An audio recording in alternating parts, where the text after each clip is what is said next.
Tom Homan, welcome to the show. Thanks for having me. Oh, thanks for coming. We've been trying to get this done since, man, I feel like it's been like 6 months we've been playing phone tag and trying to get you in here. So I really appreciate you taking the time, and I've been looking forward to this interview for a very long time. And then I just thought it would never happen as busy as you are. So I'm busy, but I'm glad I'm here. I think this is you got huge bandwidth, and American people need to know what's happening in this country right now. Thank you. But so I'd like to do a life story on you on the front half of the interview, and kind of talk about your journey into becoming the border czar and some of the events that you faced, leading up to that. And then on the back half of the interview, I'd like to do all current event stuff, everything that's going on at the border, what it was like before, what it's like now, and then some of the measures that you guys are implementing down there and maybe up there too, to keep us safe here at home and take care of the issues at hand, which seem to be major issues. So looking forward to it. But let's do it. But everybody starts off with an introduction here. So Tom Homan, border czar under President Trump's second administration, appointed to oversee the nation's border security and interior enforcement operations. A law enforcement veteran with over 4 decades of experience, starting as a Border Patrol agent and rising to become one of the most influential officials in U.S. immigration policy.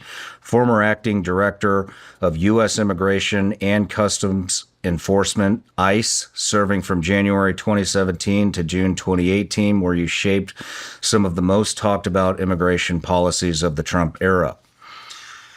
You're Man of the Year congratulations on that, from the National Police Defense Foundation, and Border Hero Award from America's Voice. And I think those both came out last week. Yeah, last week. Congratulations. And, yeah, I waited to tell everybody that you were coming on just because of, who you are and all the security and stuff. And it was funny when I finally broke the news last week. For whatever reason, everybody that works for me started giving me their birth certificates and passports. So I don't know what's going on, but they're pretty tuned in. So, but yeah, so a couple other things real quick. Everybody gets a gift. I got you 2 gifts. The famous gummies. Vigilance Elite Gummy Bears, made here in the USA, legal in all 50 states. It's just candy until RFK outlaws it. So, but, and then another thing. Thank you. You're welcome. Found out you're a Catholic this morning. Yes, sir. And so I want to give you one of those. One of my really good friends, Dom Razzo, sells these rosaries. And my journey to faith is relatively new. I grew up Catholic, and I'm still. Thank you very much. Yeah, and I think the Catholic religion there's one thing they get right for sure, it's protection. And with what you're facing right now, I'm sure you could use a little extra protection. So I carry one of those every single day. Carry one of these. What is that? St. Michael's. Love that. But, well, Tom. And the Virgin Mary on the backside. Nice. Carry both. I'm covered both sides. Nice. Where'd you grow up? Small town called West Carthage, New York. Population about 2,500. What were you into growing up? Pardon me? What were you into growing up? Strong Catholic family. Mom, dad, 7 kids. Grew up in farm country. There's 2 things you do in that little town. Either work on a farm or you work at Fort Drum, an army base up by there. Or you're a logger, cutting down trees. So it's a small community, very patriotic community. I talk about that a lot. Walking through this village I grew up in, just about everybody had an American flag on their front porch. It's like, I talk about in my book, it's like being in Mayberry. Everybody knew everybody, right? My mom and dad, very strong Catholics. And I think every mother in that village spanked me at one time or another. That's back in the day. The village made who you were. You know, it takes a village to grow a kid, and I give a lot of credit to the village I grew up in. And I'm serious. I think every mother in that village gave me a spanking one time or another, but that was okay back then. They just call your mom and say, I had to give Tom a spanking. But very strict family. My dad was a judge, so, you know, strict upbringing. But it was a very patriotic little town. We're only about 6 miles outside of Fort Drum. So well, I grew up in an era where police were highly respected, and people loved their country. I mean, literally American flags everywhere. It was a great childhood, and it spooks me sometimes. I actually had such a great childhood. I'm afraid that I could not give my children the same childhood I had. Yeah. Where you wake up Saturday morning, ride your bike around the village, gathering up buddies to have a baseball game, and you play baseball all day. But the mill whistle goes off at noon. You knew you had to go home at lunch, go back, play ball. Then at 5 o'clock, the mill whistle goes off again. It means you got to go home and have dinner. But it was a great childhood. Yeah, you don't hear too much of that anymore these days. You know, that's very similar to where I grew up. But do you have any brothers and sisters? Yeah, there's 7 of us. 7 of you guys. I got 1 brother and 5 sisters. Damn, very strong. And the thing is, what I'm proud about my family is just about everybody went to, you know, some sort of public service, right? Our brother, career fireman, just retired a couple years ago. All of my sisters but one were a nurse. So, you know, they all felt a duty to go back and serve their communities in one way or the other. My dad, you know, he ended as a judge, but he was a cop before then. My grandfather was a cop, so I always knew I was going to be some sort of cop. It's what I wanted forever. So I've lived my dream. I mean, I was fishing with my brother last year, and he looked at me and made a comment, says, do you ever think about the ride you had? And this before Trump won the election. I was coming back. I said, what do you mean? He goes, you went from West Carthage to the West Wing. That's a hell of a ride. And it was. It shows what a great country this is. Yeah, yeah. How early did you know you wanted to get into law enforcement? It's kindergarten, first grade. Kindergarten? I always knew this. In this small town I grew up in, we had a police department. And next to West Carthage is called Carthage, bigger town, police department. And my dad, you know, I remember my dad coming home with a uniform, and I knew he's out there protecting people. Then when he became a judge, when I was still a child, middle of the night, state troopers knocking at the door, bringing somebody in to get arraigned in the middle of the night. I was surrounded by cops all the time. So I knew I was going to be a police officer. And I did become a police officer straight out of college before I joined the Border Patrol, but I had no doubt in my mind, there's one thing I wanted to do, and that's be a law enforcement officer. Where'd you become a police officer? West Carthage. West Carthage, you stayed at home. I served, just like my dad and grandfather, we served the local community. Again, the local community, you know, I grew up. They raised me, right? Mm-hmm. Matter of fact, when I became the ICE director under President Trump, I remember I was in the office first day. My public affairs officer, Barbara Gonzalez, walks in. First day on the job, so okay, you got ABC, NBC, you got Fox News, you got Washington Post, you got New York Times. She's trying to schedule all these first day interviews.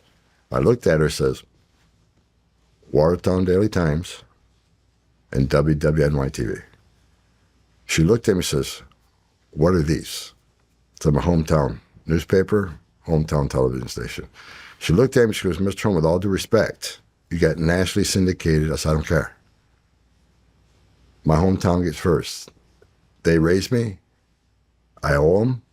They get the first interview. So the next day we got in the plane, flew to Watertown, which is the biggest town where I grew up. I did Watertown Daily Times. I did WWNY-TV. Oh, man, that is cool. That is awesome. I'll bet they appreciated that. They did, but I really love my hometown where I grew up. Matter of fact, I recently bought a lake house up there. I'm going to retire there someday. I was born there. I was raised there. Went to college there. Was a police officer there. I'm going to die there someday. Man, that is really cool. That is really cool.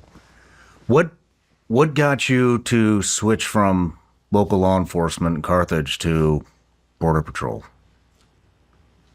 I was with a couple of police officers fishing up on the St. Lawrence River, river that divides Canada and the United States. Great fishing. We're at Alexandria Bay fishing.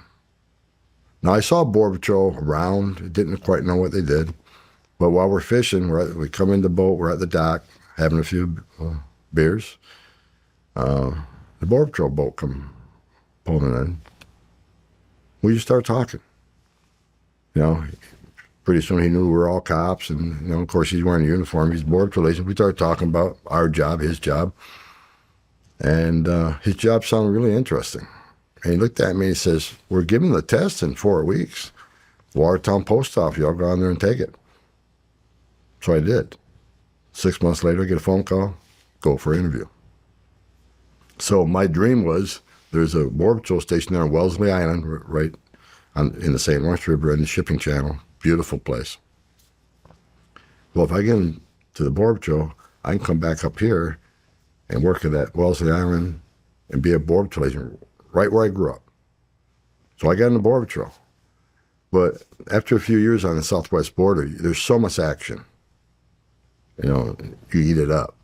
And I knew the northern border was pretty much vacation paradise.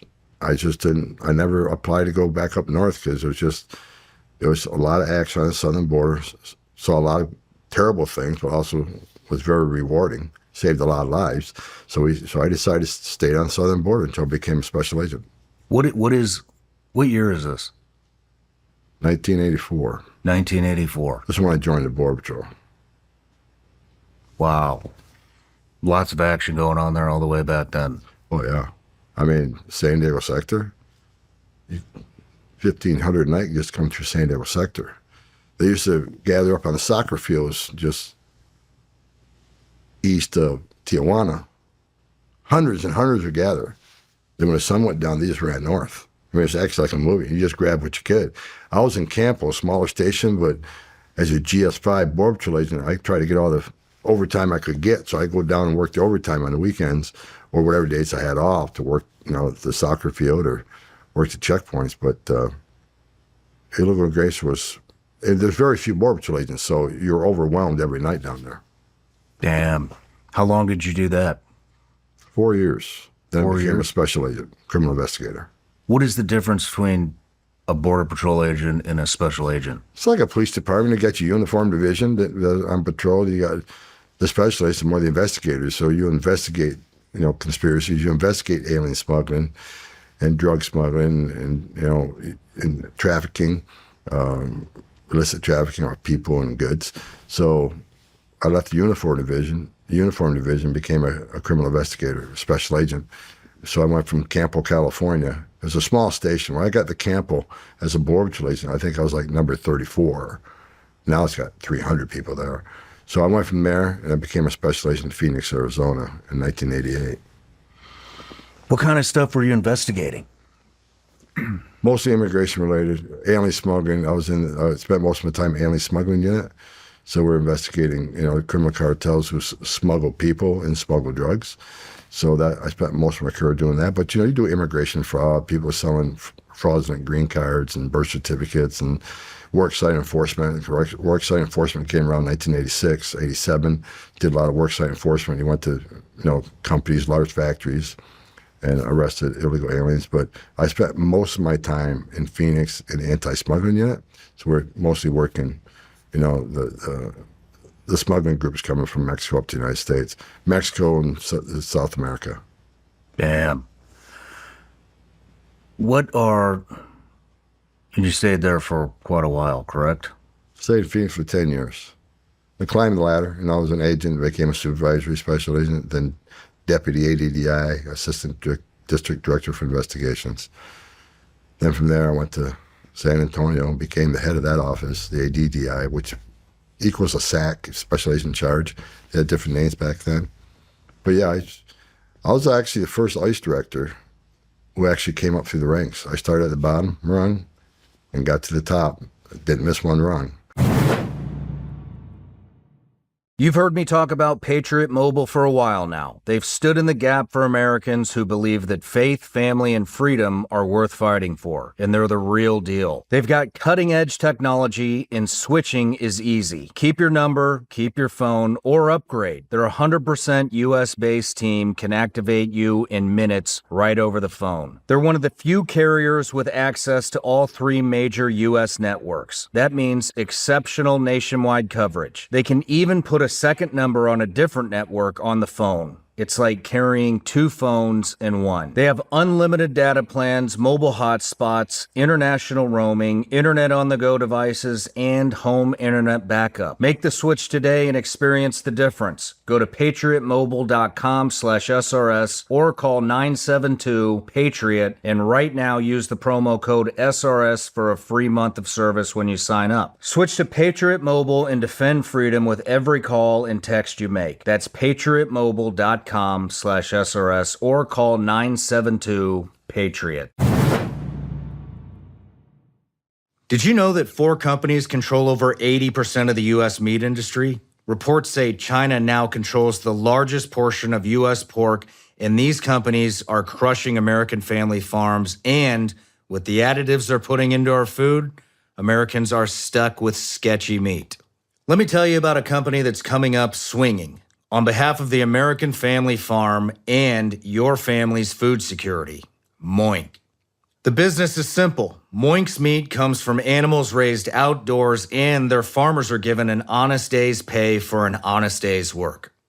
They deliver meat straight to your doorstep at prices you can actually afford, born, raised, and harvested right here in the United States of America. Support American family farms and join the Moink movement today at moinkbox.com/SRS right now and get free wings for life. They're the best wings you'll ever taste for free, but for a limited time. Spelled Moink, M-O-I-N-K, box.com/SRS. That's moinkbox.com/SRS.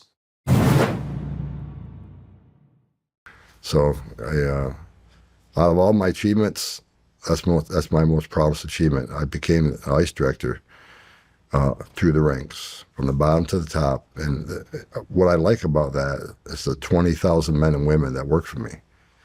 I never asked them to do anything that I didn't do myself, because I was one of them. So I'm very proud of that. Well, I know. I mean, just, I got friends everywhere, and I can just, because of my background, and your people have a tremendous amount of respect for you. And that's just really good to see. You don't see that amount of respect very often especially within government. And so I just want to applaud you for that. I mean, well, look, I was one of them. And I think one of my life's lessons my dad taught me is never forget where you came from. So when I was ice director, I don't care if you're GS5, you're an SCS. I'd go in a cafeteria and eat with whoever. Grade didn't mean anything. And I never forgot where I came from. And actually, when I retired the first time, my message to the troops when I left was, I may be retiring from this position, but I'm always going to have your 6. Because the men and women in Border Patrol, men and women of ICE, what great American patriots they are. So, and I'm back again. And again, don't forget where I come from. I don't let anybody carry my bag. I show up at the airport, everybody wants to be, the director's in, or the board czar's in, make sure we take care of them. I carry my own bag. I'm happy staying at Hampton Inn. I fly coach. I'm just a small town kid from Carthage, New York. So never forget where you came from. It's probably the biggest life lesson I've ever learned from my dad. My dad, who was a war hero himself, respected that man more than anybody in the world. your dad was a war hero. World War II, 11th Airborne. Wow. Wow. True story. So he, a couple of Bronze Stars, Purple Hearts, and never knew it. Never knew it till he got really sick. He had to go to assisted living. Found all these medals. He never want to talk about them. So I got him put in a shadow box. And when he was doing his will, all these kids, hey, what do you want? What do you want? I just wanted one thing. I want the shadow box.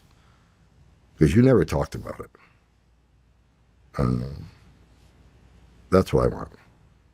And I got it. It's hanging in my office right now. And one day it was hanging in my office and I was ICE director, and John Kelly, who was a Secretary of Homeland Security, came in that day. Right away, keyed on that shadow box. He goes, they're not yours. No, so he walked up to him. He goes, I said, they're my dad's. My dad never displayed them. My dad never talked about it. But I know they're pretty impressive to get a Bronze Star in World War II. He says, yes, it was. He goes, you know what these all mean? I said, no, I never. So there's a picture, his photographer was with him. They took a picture of John Kelly walking through each of these medals. I remember the one, there's a rifle with a leaf around it. He goes, you know what that means? It means your dad was in gunfire. I mean, didn't hear it from a distance. He was involved. And so he walked me through all these things. And he says, do you know how he earned these? I said, no. You still don't know? No, I don't. Wow. I read a few things, and when he came home from the war, there was a parade for him. So they talk about how he was wounded in New Guinea. The second time he got wounded, it was bad enough they sent him home. But John Kelly offered me. He said, "Look, I'll find out for you. I'll if for your permission, I can grab his records." Well, then he came back and said they were destroyed in a fire in Kansas City or something. All his records were destroyed. So he couldn't get his hands on them. So my dad never talked about it. Wow. Different generation, man. Mm-hmm. Wow. But you've been involved in a lot of operations. Mm-hmm. What are some of the ones that stick out to you over your career?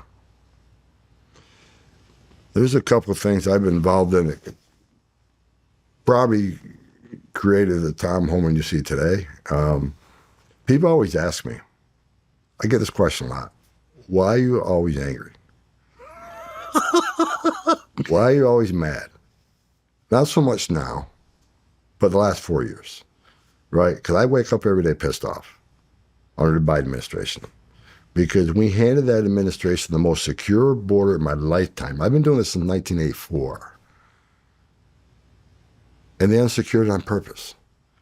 And I knew when they unsecured it, more people would die. More women and children be sexually assaulted by the cartels. Not only would more illegal aliens die, but more Americans are going to die from drugs coming across the open border. I just woke up every day, can't believe they unsecured the border on purpose. For 4 years, I'm pissed off. And there was lots of videos of me yelling at members of Congress, and I was working for Fox News, for the last few years. I lose my temper on Fox News sometimes because of what I've seen through my career. The thing that probably, when I first joined the Border Patrol, I wasn't on Border Patrol a month. And I'm on patrol near Tecate on a back row, on forward drive sign cutting. And I see this guy walking down this dirt road. It was an illegal alien drunk. He just happened to he was living in Tecate and somehow got across the line just hanging out. And he's carrying something. How's he carrying? Was baseball bat? What is it? So I pull him. He was carrying a human leg. He was carrying a human leg that he found. It was just a bone that he found on his journey, wherever. So, of course, I'm Border Patrol agent, so I'll take him to custody. But I remember he was very intoxicated. And called the local sheriff, and they ran the investigation. But I was in a month. And I'm coming from upstate New York, and all of a sudden to get put on the southern border and just see some of the things you saw. It was eye-opening. It wasn't rare to find a dead body of an illegal alien that was making the journey and died making that journey because the smugglers don't care. If you get sick, they're not calling 911 because that alien means nothing to them now. He's not going to get paid to get him to this final destination. They just leave him there to die. I can't tell you how many aliens we find near death's door making that journey, and we actually were able to get them help and save them. But the thing that really, really affected me was two things. Number one, talking to a little girl about 9 years old that was part of a smuggling group who was raped multiple times by members of the criminal cartel. 9 years old? Yeah. And let me tell you something, as tough as a guy you want to be, when you sit down, you get on your knees, you talk to this little girl, and everything innocent, pure, has been ripped from her. Where you can tell that she has no faith in humanity. I mean, this little girl's world was destroyed. She's never going to be the same. I don't care how much counseling she gets, right? And I'm a father. And you think, how could someone do that to such an innocent little girl? And it really changes who you are. I mean, it's just like, I can't believe there's a human being out there that would do that to a little girl. The members of cartels are animals. They don't care about these people. These people are a commodity. And there's been several instances where, women and children that I've been involved with through investigations were sex assaulted by the cartels as, demanded as part of crossing them, or either across the desert or over the river, or just take it, just rape them for the hell of it. I mean, I've seen rape trees, where these smugglers would just hang panties up in a tree as a trophy. And the 9-year-old girl shook me, because then you realize just how inhumane these people are. The thing that probably shaped me the most, though, back in, I think it's 2003, I was in Dallas, Texas, giving a speech to the International Association of Chiefs of Police. We just became ICE less than a year earlier. They took customs and immigration, made ICE. So I was there to explain this new agency and how we can work together and collaborate. I remember getting an emergency phone call from Washington, D.C. John Morton, who was the director at the time, but was actually his deputy, was adultery, called me and says, "Hey, you're in Dallas. You need to get down to Victoria, Texas right away. There's a tragedy down there, and we want you to go down there and take over the investigation." Because they knew, at the time I was assigned to headquarters, they knew I spent most of my career, as I said, in alien smuggling and trafficking cases. So they flew me down there in an Air Marine plane, and I landed down at the crime scene. When I got there, the sheriff, and I think it was a Texas Ranger, walked me through the crime scene. Okay, I said, "Okay, it's yours." So I remember walking up to there's a tractor trailer, and there's 19 people baked to death in back that tractor trailer. 19 people baked to death, died. Baked? Baked. Heat. It's just, they're in a steel box, tractor trailer, steel box, black, no air, in the middle of summer. And so I get up to the crime scene, and I walk up to the crime scene right away. There's just the trailers there. The truck's gone. He unhooked it and he left, the driver. So I walk up to the crime scene, and all I have is a suit. I'm wearing a suit 'cause I was giving a speech. I left. I didn't get back to the hotel and get my stuff. I went straight to the scene. So I get there, and I walk up to this tractor trailer. Right away, I see several bodies on the ground, because when those doors finally opened up, the people were such a rush to get air that they knocked some dead bodies out of the truck onto the ground. So I noticed some dead bodies on the ground there. Then I got to the back of the tractor trailer, and I looked in the back of the tractor trailer. I just see dead people. Most of them in their underwear, because they were trying to get some relief from the searing heat. And right away, so I looked at, I keyed on a little boy, and he was partially covered up by who later found out was his father, who was protecting him. And I keyed in on him, and he was wearing the same color underwear that my little boy had, same underwear. And I had a 5-year-old son at the time. So right away, I keyed in on him.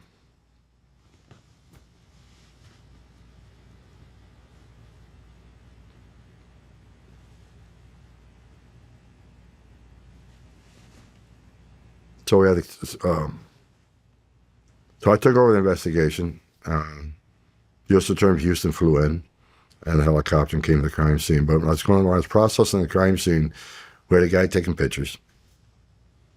And I was telling him to take all these pictures, what I needed. But I told him that we would do the boy last. And mainly because I couldn't handle it at the time. So we processed the crime scene, and I testified to this. And I got angry when the testimony where someone claimed I didn't care about dying children. He should have worn my shoes. I've seen a lot of dying children, dead children in my career. So when we got to the child, I knelt down beside him. I put my hand on him, and I said a prayer. Because I knew, based on the years I've done alien smuggling investigations, what a horrible, horrible death this child went through. He baked to death. And after we crime scene photos, we, of course, the investigation, where I'm there on the ground. They had to fly clothes in. Again, I came up with clothes on my back. But through the investigation, we found out the little boy was the first one to die. And the witnesses there that survived said that little boy begged his father not to let him die. The little boy knew he was dying. Begged his father, please don't let me die. I want to see mom again. I want to see my mommy. And when you hear the testimony from the surviving witnesses, it just tore you up. How this child, no 5-year-old should have to beg for his life. No 5-year-old should be baking to death in a black box that got up to 175 degrees, they said. And he was the first one to die, and his father died on top of him, because some of the witnesses were saying that some of the members of the group back there talked about tearing the boy apart and putting him out through there's brake lights. They busted out, trying to get some air. And there's some talk about maybe we put parts of the boy out there to draw attention to our problem. That never got fully vetted because some witnesses said it didn't happen. But his father did die on top of his child, and it just hovering him. And you think about, I just don't think about rip this boy apart. That was body part testimony from a couple of them people. Now a couple people said that wasn't true, but there's a reason. The father was over the top of him like this. We asked why. Anyway, Jawa was the first one to die. Then so many people were starting to die, and there's so many people in the back of the tractor trailer, they were dying standing up and trying to find a place to fall. And like I said, when we got the crime scene, most of them in their underwear trying to get some relief from the heat. So through that investigation, the first couple of weeks, I'm listening to this testimony, and I just don't think about, okay, that child died. I'm thinking about how he died, what his last 2 hours was like, what was his last hour like. His father couldn't help him. His father put him in that position, begging his father to help him. His father can't. They're in a steel box, locked in a steel box. No air in there. The air compressor was turned off. And the information was it was turned off because he wanted to draw attention to the truck. Because if the truck's empty, going through a checkpoint, if the air conditioning on, that means you got something back there. So there's a lot of testimony from a lot of different witnesses saying a lot of different things. But the way that child died, and I didn't sleep for a week down there. I'm a pretty tough guy, but that affected me. Because I had a 5-year-old son at the time, and you started thinking about, why is my son lucky and that child wasn't? Why is my son born in the greatest nation on earth and this child wasn't? And so, and I've been honest about that. After we put all 14 of those people in jail, anybody involved, they're in prison. And we shut that investigation down pretty quick, put a lot of people in prison. And after the investigation was done, I had to go get help because I couldn't sleep. Just the image of this little boy, how he suffered. And I had a son the same age. That affected me more than anything. Because I realized that didn't have to happen. If we had a secure border, that little child wouldn't have died. And that's why for the last 4 years, that's one of the reasons I wake up every pissed off. 'Cause I knew when they open this border up, more kids are going to die. More women and children will get sexually assaulted. More Americans are going to die from fentanyl and other drugs coming across that border. Sex trafficking is going to increase tenfold. So I woke up every day for 4 years on Biden, pissed off, and I actually did. I woke up just mad that Joe Biden's the first president in the history of this nation who came into office and unsecured a border on purpose. There wasn't mismanagement. There wasn't incompetence. He knew exactly what he was doing. I wrote an op-ed FoxNews.com about 6 months before the election. I said, if Joe Biden becomes president, we lose the border. Just based on what he was saying. Put a moratorium on deportation. Going to end ICE detention. I'm going to award amnesty. I'm going to award DACA. I'm going to give free health care to illegal aliens. You make that type of promise to the entire world, they're going to come to the greatest nation on earth. So I knew it was going to happen. And I knew every morning I woke up, and for 4 years I go out and give speeches, and I tell people, I'd be 7, 8 o'clock at night, I had a great dinner, banquet, and I give them a speech. And I told everybody in the room, great night, isn't it? Let me tell you about the border. Tonight, while we're sitting there eating this meal, women are being raped as part of the feed across that border. And the child's going to die tonight, whether at the hands of the cartel or drown in the river. I've been on the river and watched Border Patrol agents give CPR to babies. Last year, I made a trip down to Brooks County for a ride-along. This before President Trump was back in office. Where's Brooks County? In Texas. Sheriff Benny Martinez. I sat in his office. He has like 6 deputies.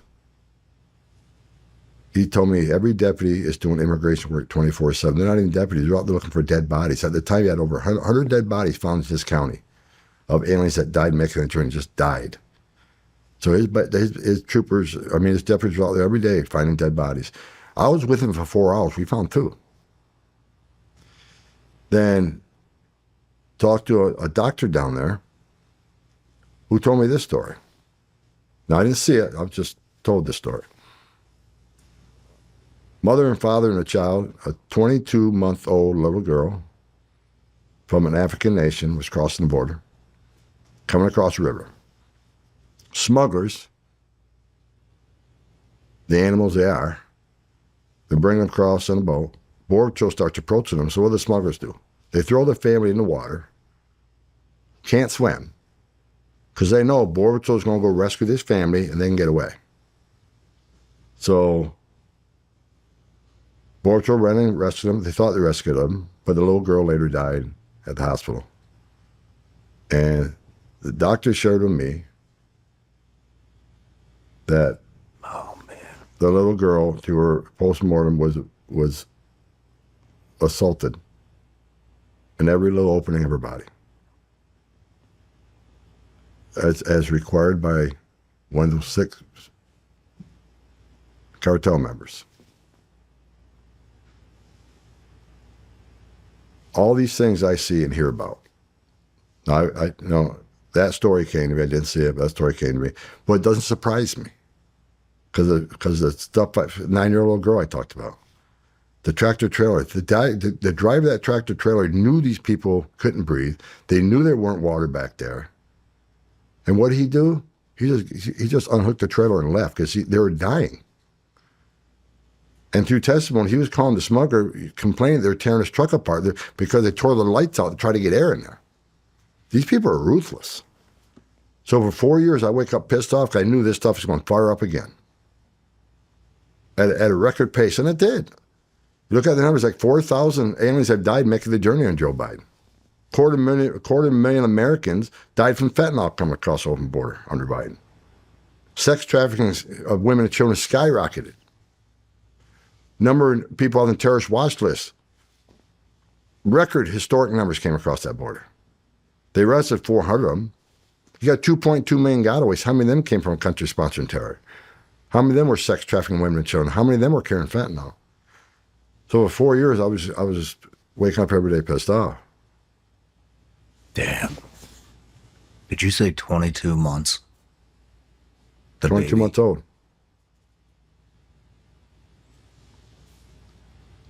And this is pretty common. One's too many. But it didn't surprise me a bit. It turned your stomach. I mean, this other doctor we visited down there, he has a big old ranch. He finds dead bodies all the time.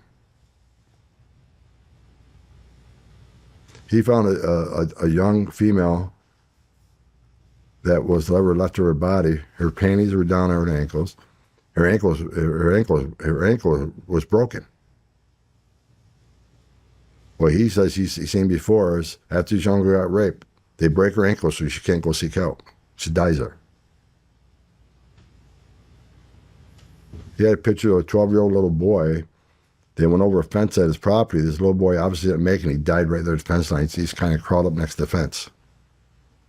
I mean, I've seen a lot of death, but I've also talked to a lot of people who took pictures of dead bodies on the property. I've done alien smuggling investigations for a long time. I've heard so much testimony from people that were victimized. I mean, Operation, Ice Storm, Phoenix, Arizona. After I finished that Victoria operation with 14 aliens, then they sent me to Phoenix, Arizona to run Operation Ice Storm, where you got smuggling groups ripping each other off. Because when you get a load of 25 people, they're worth a lot of money. So you have alien smuggling groups doing rips of each other. They find out where the load house is. They go armed. They take this group. There was a shootout on the highway down there because one group was stolen another group's load of people. Bodies were piling up, Maricopa County. Aliens couldn't pay their smuggling fees. They torch them. They call relatives up and say, "You owe us $10,000." Well, no, we said it was $5,000. Well, now it's 10. Either pay it or we'll kill them, and they would. Those relatives they call up on the phone. They tortured the guy where a relative listened. Jeez. One brave lady came. She actually contacted ICE and said they're holding. I think it was her brother, demanding all this money. I can't afford to pay him. They said they're going to kill him. And luckily, we did what we do with phones. Able to go to that place, and that guy was hogtied, hands and feet behind him with duct tape. His whole head and face were duct tape, except a hole poked in his mouth so he can breathe. That's the way we found him. So these cartels are ruthless. So for 4 years, I woke up because I knew that this was going to happen every day now, and because this administration chose to open that border up. Why do you think they opened the border up? I get asked that all the time. I think there's some people that thought just don't believe in borders. They think we should have open borders, but I actually think they saw future political benefit. Obviously. Because when President Biden signed over 90 executive orders destroying everything that President Trump did in Trump 45, he also overturned the Trump census rule, which means the millions of people they release in the United States, they'll be counting the next census, most of them, sanctuary cities, which means what? When they proportionate seats in the House, means more seats in the House for the Dems. And also, they think they're future Democratic voters. Because here's the long game they're playing. No one talks about this. Here's the long game they're playing. They're playing the long game. They're smart at it. Overwhelm the system. Let's bring 10.5 million encounters to the border. Release them without proper vetting, because all they care about is the optics. If there's no overcrowding, there's nothing to see. If there's no overcrowding, we can say the border's secure, which they did. Border Patrol agents were ordered, process quickly, release quickly. Because if there's no overcrowding, there's nothing to see here. So of course they weren't vetted properly. Didn't have time to vet them properly. Why did they release millions of people into the United States rather than putting them in an empty ICE bed? An ICE bed owned by ICE, contracted by ICE, at $127 a night. Why did they not fill that bed, but they rather release them to an NGO, get put in a hotel room at $500 a night, get 3 free meals a day, get free medical care, and not only that, they get flown to the city, their choice. They say where they want to go, we flew them there, Biden administration. Put them in a hotel room, $500 a night, give them 3 meals a day, free medical care. Why did they do that? Instead of putting them in the ICE facility at $127 a night. Because they knew exactly what they're doing. They know if they go into ICE detention, they get a hearing within 40 days. Based on real data from the immigration court, nearly 9 out of 10 people who claim asylum will get ordered removed because they don't qualify for asylum. They get removed. That's not what they wanted. Overwhelm the system, because once you're out of the system, you got the detained docket. Immigration court prioritizes the detained docket. But once you release them, now they're on the non-detained docket, sitting in a hotel room. Hearing's going to take 3, 5, 7 years, depending on what location you're at. If you want to exhaust all your appeals, maybe 9 years. They overwhelm the system because they know it's going to take years to get these people through the process. And what happens then? They're hoping for a Democratic administration. Now you can warrant amnesty. They're playing the long game. They overwhelmed the system on purpose. They did not detain them on purpose. I mean, not only that, I mean, I don't know how true this is. I don't really believe anything in the media these days, but I mean, I read something maybe a year ago or so about the BCP-1. I think it's called the BCP-1 app, where they could go on, claim asylum, and then the USG will send a plane down to get them and fly them into the country. Is that true? Was that happening? What the Biden administration did, towards the end, they knew that immigration was a big issue in the election, right? So they tried to claim that border numbers are way down. Boy, did we fix this problem. It's down 70%. No, it wasn't. They created 2 programs out of thin air, called them legal pathways. And they weren't legal pathways. The border numbers didn't really go down. They went down maybe 17%. If you count all the programs they created. So what they did was, okay, we got millions of people come across the border illegally. So let's create the CBP-1 app. That same illegal alien population can simply go to an app, make an appointment, and come to a port of entry. They're going to call that illegal entry now. Same population of the illegal. They're just bringing them through the port of entry. Oh, this is a legal pathway. Thousands of people come to the port of entry. Then they created the CHNB, Cuba, Haiti, Nicaragua, Venezuela. If you're from those 4 countries, we're going to fly you straight into our airports. You don't even have to go to the border. We'll fly you straight into our major airports in the United States. 30,000 a month of those. 30,000 a month. Yeah. Is this the shit that I saw at the air? I would be at the airport, you know, traveling, going wherever, and I would see these people get rushed up to the front of the line, and there were always some type of. That's what that was. Most likely. So they created CHNB. They created a CBP-1 app, bringing thousands of people with what they call legal pathways. So if you add what they did through the CHNV and the CBP-1 app, plus what the Border Patrol still catching, the border numbers didn't go down that much. They lied to the American people. They kept saying the border's secure, looking at the numbers down. You just created 2 buckets that you call legal pathways, the border numbers aren't down. So they lied to American people over and over. They lied about the secure border. They lied that it's going to take congressional action to fix the border. It only took a new president. And so, again, I wake up every day for 4 years pissed off. I think the first morning I woke up not pissed off was the morning after the election. I was in Florida, down at the event in Mar-a-Lago when the election came in, and that next morning I woke up and I said, all right, things are about to change, lives are about to be saved.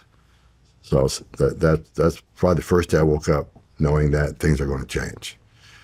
But for 4 years, I knew, because all my time I spent on that border, I knew what was happening every night. I knew when I laid my head in that pillow every night, a child was going to die. Women are being raped. Cartels are moving record amounts of drugs in this country. Sex trafficking is going to skyrocket, and it did. Every night, I laid there and knew what was happening. Maybe it's, all the years I spent down there, but I take that personal. Because of the tragedies I've seen, I don't want to see that stuff ever happen again. Damn. How did you get approached to take Border Czar? Let me go the first time I worked with President Trump. True story. I was the third in command at ICE, executive associate director for ERO, Enforcement Mobile Operations. And the time I spent there, we removed, I don't know, over 1 million illegal aliens when I was there in that position for 3 years. But after 8 years of Barack Obama, it was Hillary Clinton versus President Trump. I was convinced Hillary was going to win. Convinced. I think most of America was, because she was so far behind the polls. So before the election, I announced my retirement, so I've had it. After 8 years of Obama, I'm not spending 4 years with Clinton. I'm not going to do it. So I signed a contract with this company that paid me 3 times as much as I made for ice guy. So I signed a contract to announce my retirement. I gave him 120 days. I will leave in January, right after, the inauguration. Well, my retirement party, anyway, back up. So the election happened. So next morning I wake up, I remember my wife saying, Trump won. Now what are you going to do?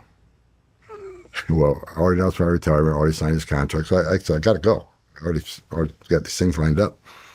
So at my retirement party, a lot of people show up. Saddest day of my life, January 2017, because after over 3 decades doing the job, that was my last day.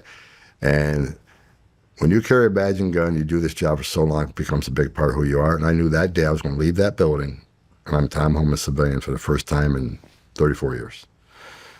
So at the end of the retirement ceremony, I was shaking hands with my wife, and I got an emergency phone call from John Kelly, who was the Secretary of Homeland Security. So I took the phone call with John Kelly, and he says, "Tom, I know this is bad timing, but the president, like you're staying right in the agency, which is going to be a 2-step promotion." I said, "Sir, it's bad timing. I just retired." He goes, "No, you didn't. Paperwork's on my desk, hasn't been signed." So I said, "Well, sir, all due respect, my family's been through an awful lot. Multiple moves, death threats, protests at my home." I says, "I got to talk to my family about this. Plus, I signed a contract with this company. I don't know what my legal obligations are on that. This is a Friday." I said, "Can I have till Monday to think about this?" He goes, "Certainly." I remember what he said before I hung up. He goes, "Let me leave you with this thought, Tom." And I remember this word for it. He goes, "Tom, the President of the United States is asking you, a career law enforcement officer, to serve your country a little bit longer. He needs your help, Tom. I'll call you Monday, 0600. So on the way home, my wife asked me what was the phone call about, and I told her. She looks at me, she goes, "Hell no, not doing it. We've been through too much." I said, "But it's the President of the United States." She said, "I don't care. Been through too much." So after a weekend of fighting, Sunday night, we were laying in bed, and she asked, "What are you going to do?" I said, "What do you think I'm going to do?" She goes, "You're going to do that, aren't you?" I said, "Of course. President of the United States. She's asked me to help. I won't stay." And she, God love her, she said, "Okay, I'll support you on it." So the next day, he called me up and said, "What say you?" I said, "Let's do it." So the next day, I show up at the ICE office to the amazement of hundreds of people who gave me great gifts Friday, thought I was leaving. And the first people I ran into in my office were ethics attorneys who had a list of all the gifts I got. Said, "You got to return all these gifts because these are all the employees now again." I remember they said, "There's a $500 gift certificate your wife got. We need that back." I said, "Look, guys, she's already pissed." I said, "Let me write you a check for the $500. I'm not going to ask for the gifts back." So they took all the gifts back, which is cool. And the next day, I'm on Air Force One, the president. It's the first time I ever met the man. Wow. I asked him, what's my marching order? He says, "Do your job that you haven't been able to do for the last 4 years. Now he wants you to do it. Go enforce law." So fast forward a second time, I'm actually out to dinner with my wife, and my cell phone's sitting on the table, and we were eating, and all of a sudden the phone goes off. And she called it right away. It's POTUS. Came up, call ID. She goes, "Oh my God." She goes, "What's he want?" So I excused myself, went outside, and President Trump, he made it, he asked me to come back. So done.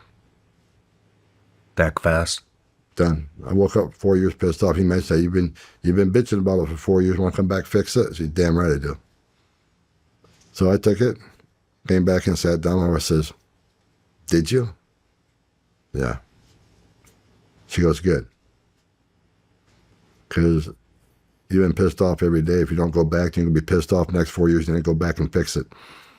So, and God bless her, it's a hell of a pay cut, but I wake up every day like a kid in a candy store because I think President Trump's the greatest president of my lifetime. As a border guy, an immigration guy, his Trump 45 unprecedented success, the most secure border we ever had in my lifetime. Now, the number's even better. As we're talking right now, we got the most secure border in the history of this nation. President Trump did in 7 weeks what Joe Biden couldn't and wouldn't do in 4 years. Wow. And I got a great team I work with every day. I know you mentioned earlier I got the Man of the Year Award and Border Hero Award, but you need to know at both of those acceptance, I accept it in the honor of President Trump, he should be the man of the year. Because without him, we couldn't be doing what we're doing right now on the border. And I also took it in honor of the men and women of the Border Patrol and ICE, who strap a gun to a hip every day to defend that border. Hang out the rest and the worst of the worst. I'm just a guy at the White House coming up with strategies and policies and putting out the way I think things should be done. It's the men and women carrying a badge and gun who deserve that award, so I took it in their honor. And President Trump, I mean, again, the game changer. I work with a team, you know, Steve Miller, the architect. And Steve Miller's probably the most brilliant man I've ever met. Like him or love him, that guy's smarter than hell. I work with a team, and look at what President Trump brought in, because there's all of government on the border, all of government. We got DOD, we got DOJ, right? You got Pete Hegseth, you got Pam Bondi, you got Kash Patel, you got Secretary Noem. You bring that weight onto this issue, and that's why the success is the way it is, because you got one hell of a team. That's the dream team. Man, you guys locked it down quick, from my understanding. And in interior arrests, you know, we've arrested about 3 times more criminals in a few months than Joe Biden did in a year, but people always ask me if I'm happy with the numbers. I'm not happy. I'm happy that we got more, a hell of a lot more than Biden did, but we need to get much more, a lot more. Because we know there's like 700,000 illegal aliens with criminal convictions or criminal charges walking the streets of this country. We got to get them. So we got a lot more work to do. Doing good, but it's not good enough yet. We'll get into all that. I want to talk about some of the stuff that has been coming through the border and how that happens, and the motivation behind it, and all the stuff that the cartels are in, and then, which is more of your, I think it's more of your previous life when you were a special agent. I mean, so when you talk about these little girls getting raped coming across, and little boys dying, and they're getting locked in these Connex boxes with no air and 100-degree plus weather. I mean, where does this all initiate from? And what countries are using cartels to funnel them in? Border Patrol people under Joe Biden arrested people from 180 different countries. That's almost every country in the world. The whole world came to this country because they knew you could cross the border, get released within 24 hours, get a free plane ride to the city of your choice, get a free hotel room, 3 meals a day, free medical care. Actually, I think it was 181 different countries. Are the cartels facilitating all of this? Oh, absolutely. Criminal cartels like the, Jalisco cartels and New Generation, some of these cartels are in 45 countries around the world. They're in 45 countries? So some of these criminal cartels, absolutely. So, like the Chinese, record number of Chinese came across. There's no way tens of thousands of Chinese nationals left China and got to the United States without the coordination of the Chinese government. It doesn't happen. Chinese organized crime. Same with Venezuela. But once you get to Mexico, the criminal cartels they had operational control of the southern border. No one's crossing the southern border of the United States without paying the criminal cartels or plaza fees at a minimum. Because you go to their area of operation, you either pay their fees or they'll kill you. So they had operational control of the southern border. Matter of fact, under Biden, I talked to numerous Border Patrol chiefs who would tell you that we no longer have operational control of the southern border. The criminal cartels do. They decide what's coming across, when it's coming across, where it's coming across. I talked to one chief patrol agent who used the term to me, broken arrow.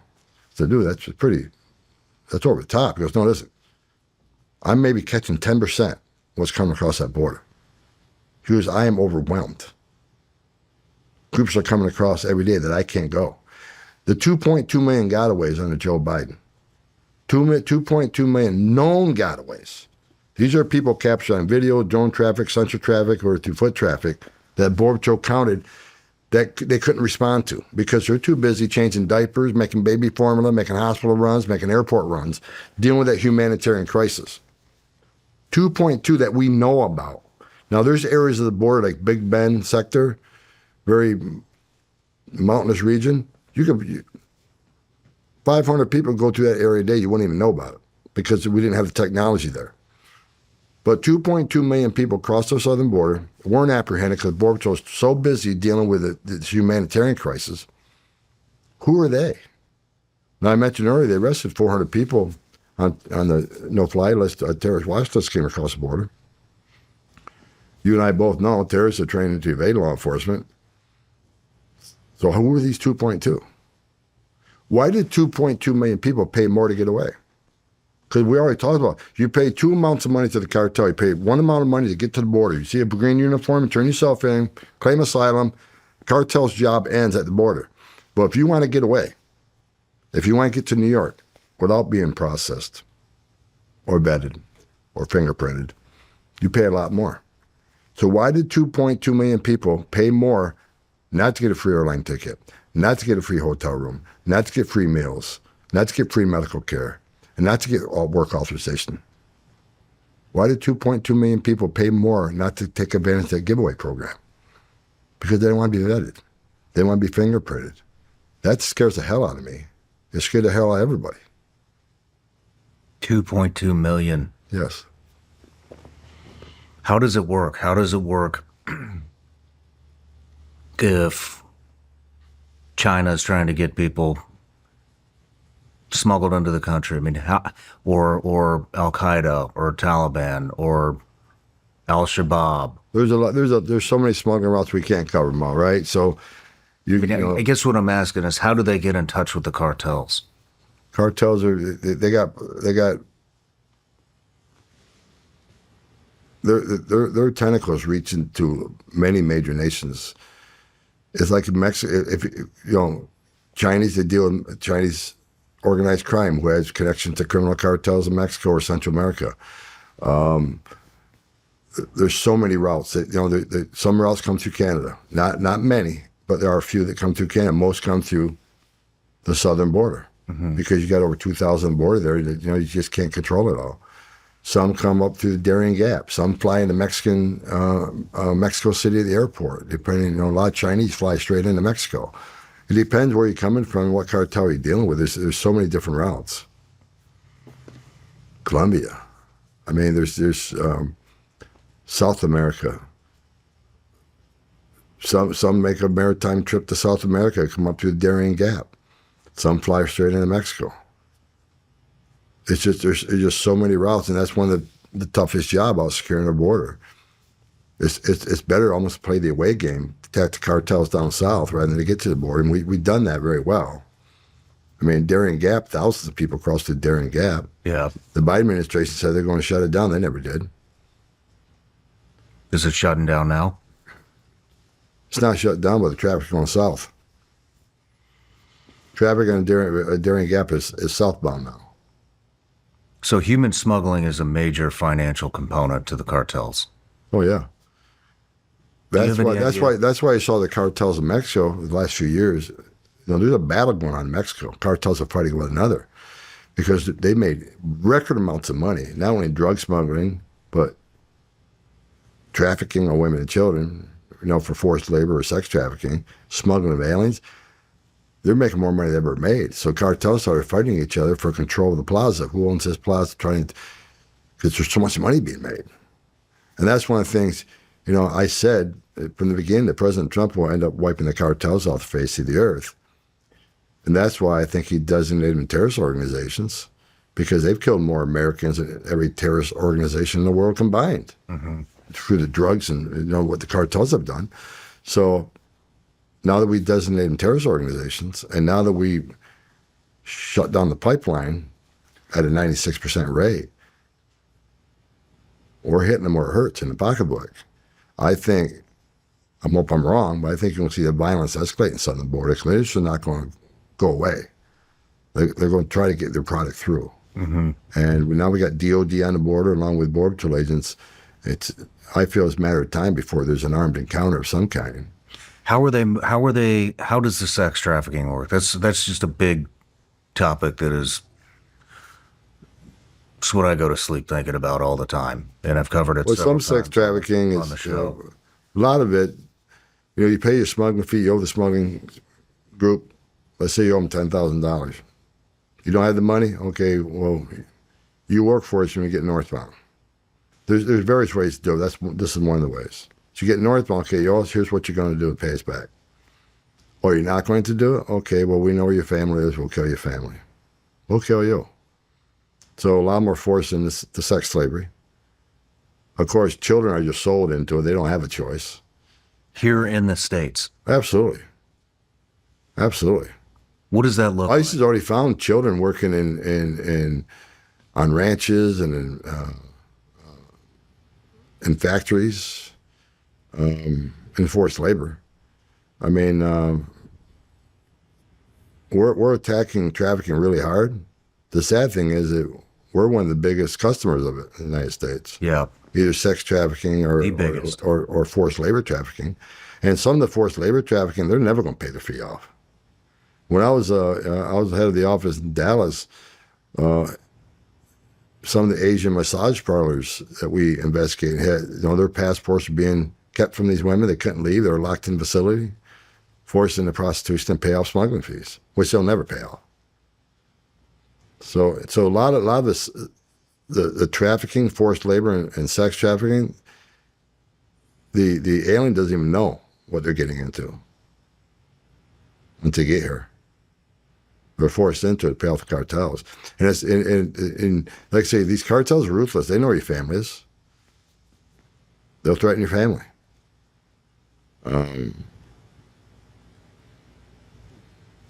of the most despicable things about losing control of the borders is the trafficking issue. Under Joe Biden, it's estimated 500,000 children were trafficked in this country, smuggled in this country. That they release as so-called sponsors. Sometimes it's family, many times it's not.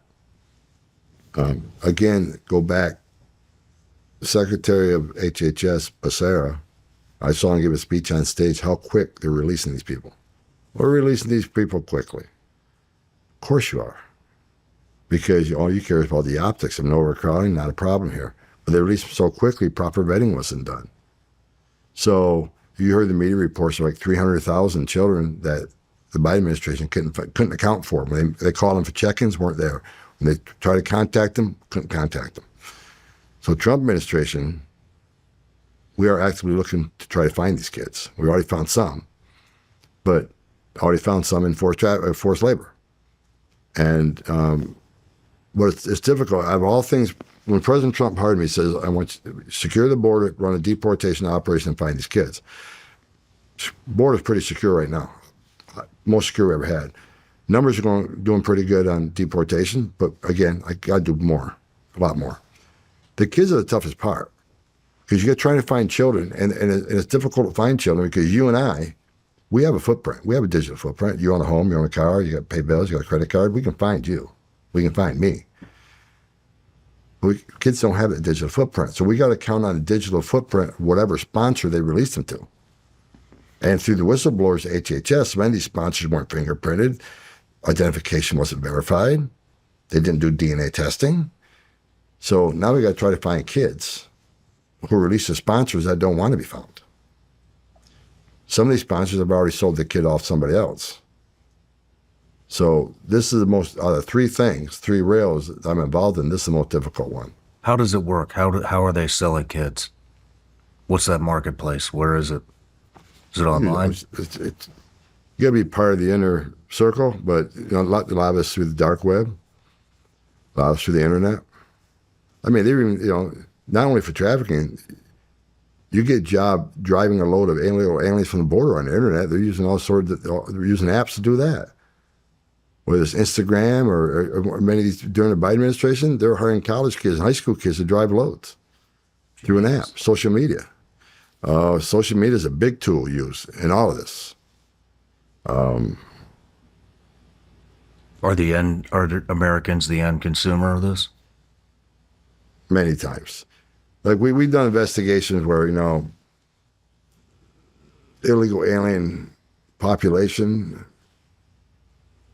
sometimes are the customers, but a lot of it's Americans. And it's sad that this country is a customer for that type of activity. Yeah. I remember when I was 20 years ago, I was teaching a human trafficking course at the FBI Academy over in Budapest, teaching the Eastern European countries, how to look at human trafficking. So I'm giving this course, and one of the members in the audience, a border guard, because there's like several languages being spoken, so we had interpreters in there. He raised his hand and asked me a question. And it's a true story. He says, well, how come you're here teaching about human trafficking when the United States is the biggest consumer of it? If you weren't the biggest consumer, you wouldn't need to be here training us. Man. Well, Tom, let's take a quick break. Come back, I want to get into some terrorism stuff. Did you know Fast Growing Trees is the biggest online nursery in the U.S. with thousands of different plants and over 2 million happy customers? Fast Growing Trees makes it easy to get your dream yard. Order online and get your plants delivered directly to your door in just a few days without ever leaving home. Their Alive and Thrive guarantee ensures your plants arrive happy and healthy. Plus, get support from trained plant experts on call to help you plan your landscape and learn how to care for them. I've learned so much, and the plants they sent me look amazing. I'm ordering oak trees to plant at my new studio, and I can't wait to show you. This spring, they have the best deals for your yard, up to half off on select plants and other deals. And listeners of our show get 15% off their first purchase when using the code SRS at checkout. That's an additional 15% off at fastgrowingtrees.com using the code SRS at checkout. Now's the perfect time to plant. Offer is valid for a limited time. Terms and conditions may apply. Go to fastgrowingtrees.com for details.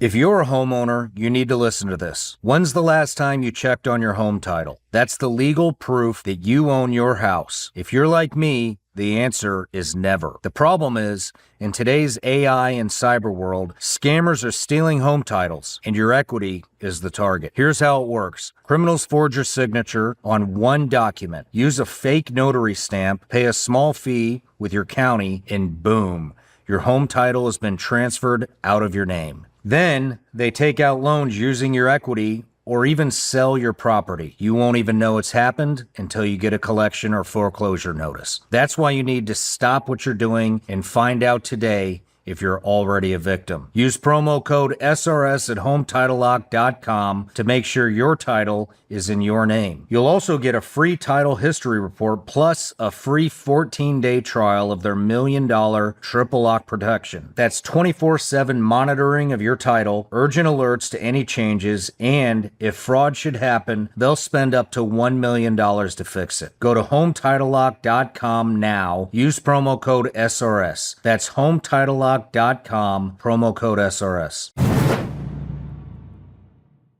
All right, Tom, we're back from the break. We just kind of covered human trafficking. I wanted to, a big topic that we cover here is terrorism. And just from my former background, and we've had former CIA targeter Sarah Adams come on here to talk a lot about who's here. She says there's at least 1,000 different terrorists that have infiltrated the border. I was just wondering, what kind of insight do you have on that? Well, we really don't know. I mean, the intelligence community has one number. Again, I go back to over 2 million gotaways under Joe Biden. 2 million people crossed the border and weren't vetted, weren't fingerprinted. And like I said earlier, criminal cartels in Mexico control the border. You don't cross the border without paying them off or working through them. So why did 2 million people pay more to get away? That scares the hell out of me. If you look at the numbers, under Trump 45, I think we arrested, in 4 years, we arrested a total of 13 people on terrorist watch lists. 13. Biden administration, they were getting more than 13 a day some days.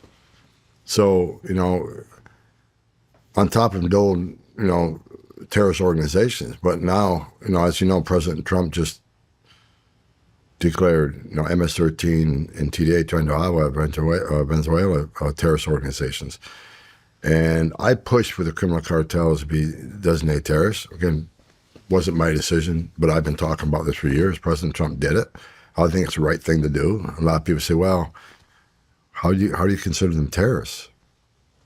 MS-13 and Trinidad and the criminal cartels in Mexico? Because they've killed more Americans than any terrorist organization I know of, by the thousands. Not only that, you know, these cartels in Mexico, they've killed thousands of journalists, prosecutors, judges. I mean, they run Mexico. Anybody thinks anything different, you're wrong. The criminal cartels in Mexico control that country. They did have operational control of their border, and we took it away from them. Do you have insight into the motivations that are happening, not just with cartel terrorism, but more traditional terrorism, like stuff coming out of, you know, Al-Qaeda, ISIS, Taliban, all of these different, Al-Shabaab, all these different, you know, I don't know what to call them. We'll just say more traditional type terrorists. They want to destroy this country. I mean, I'm not a terrorism expert, but I read enough intelligence reports. We know they're here.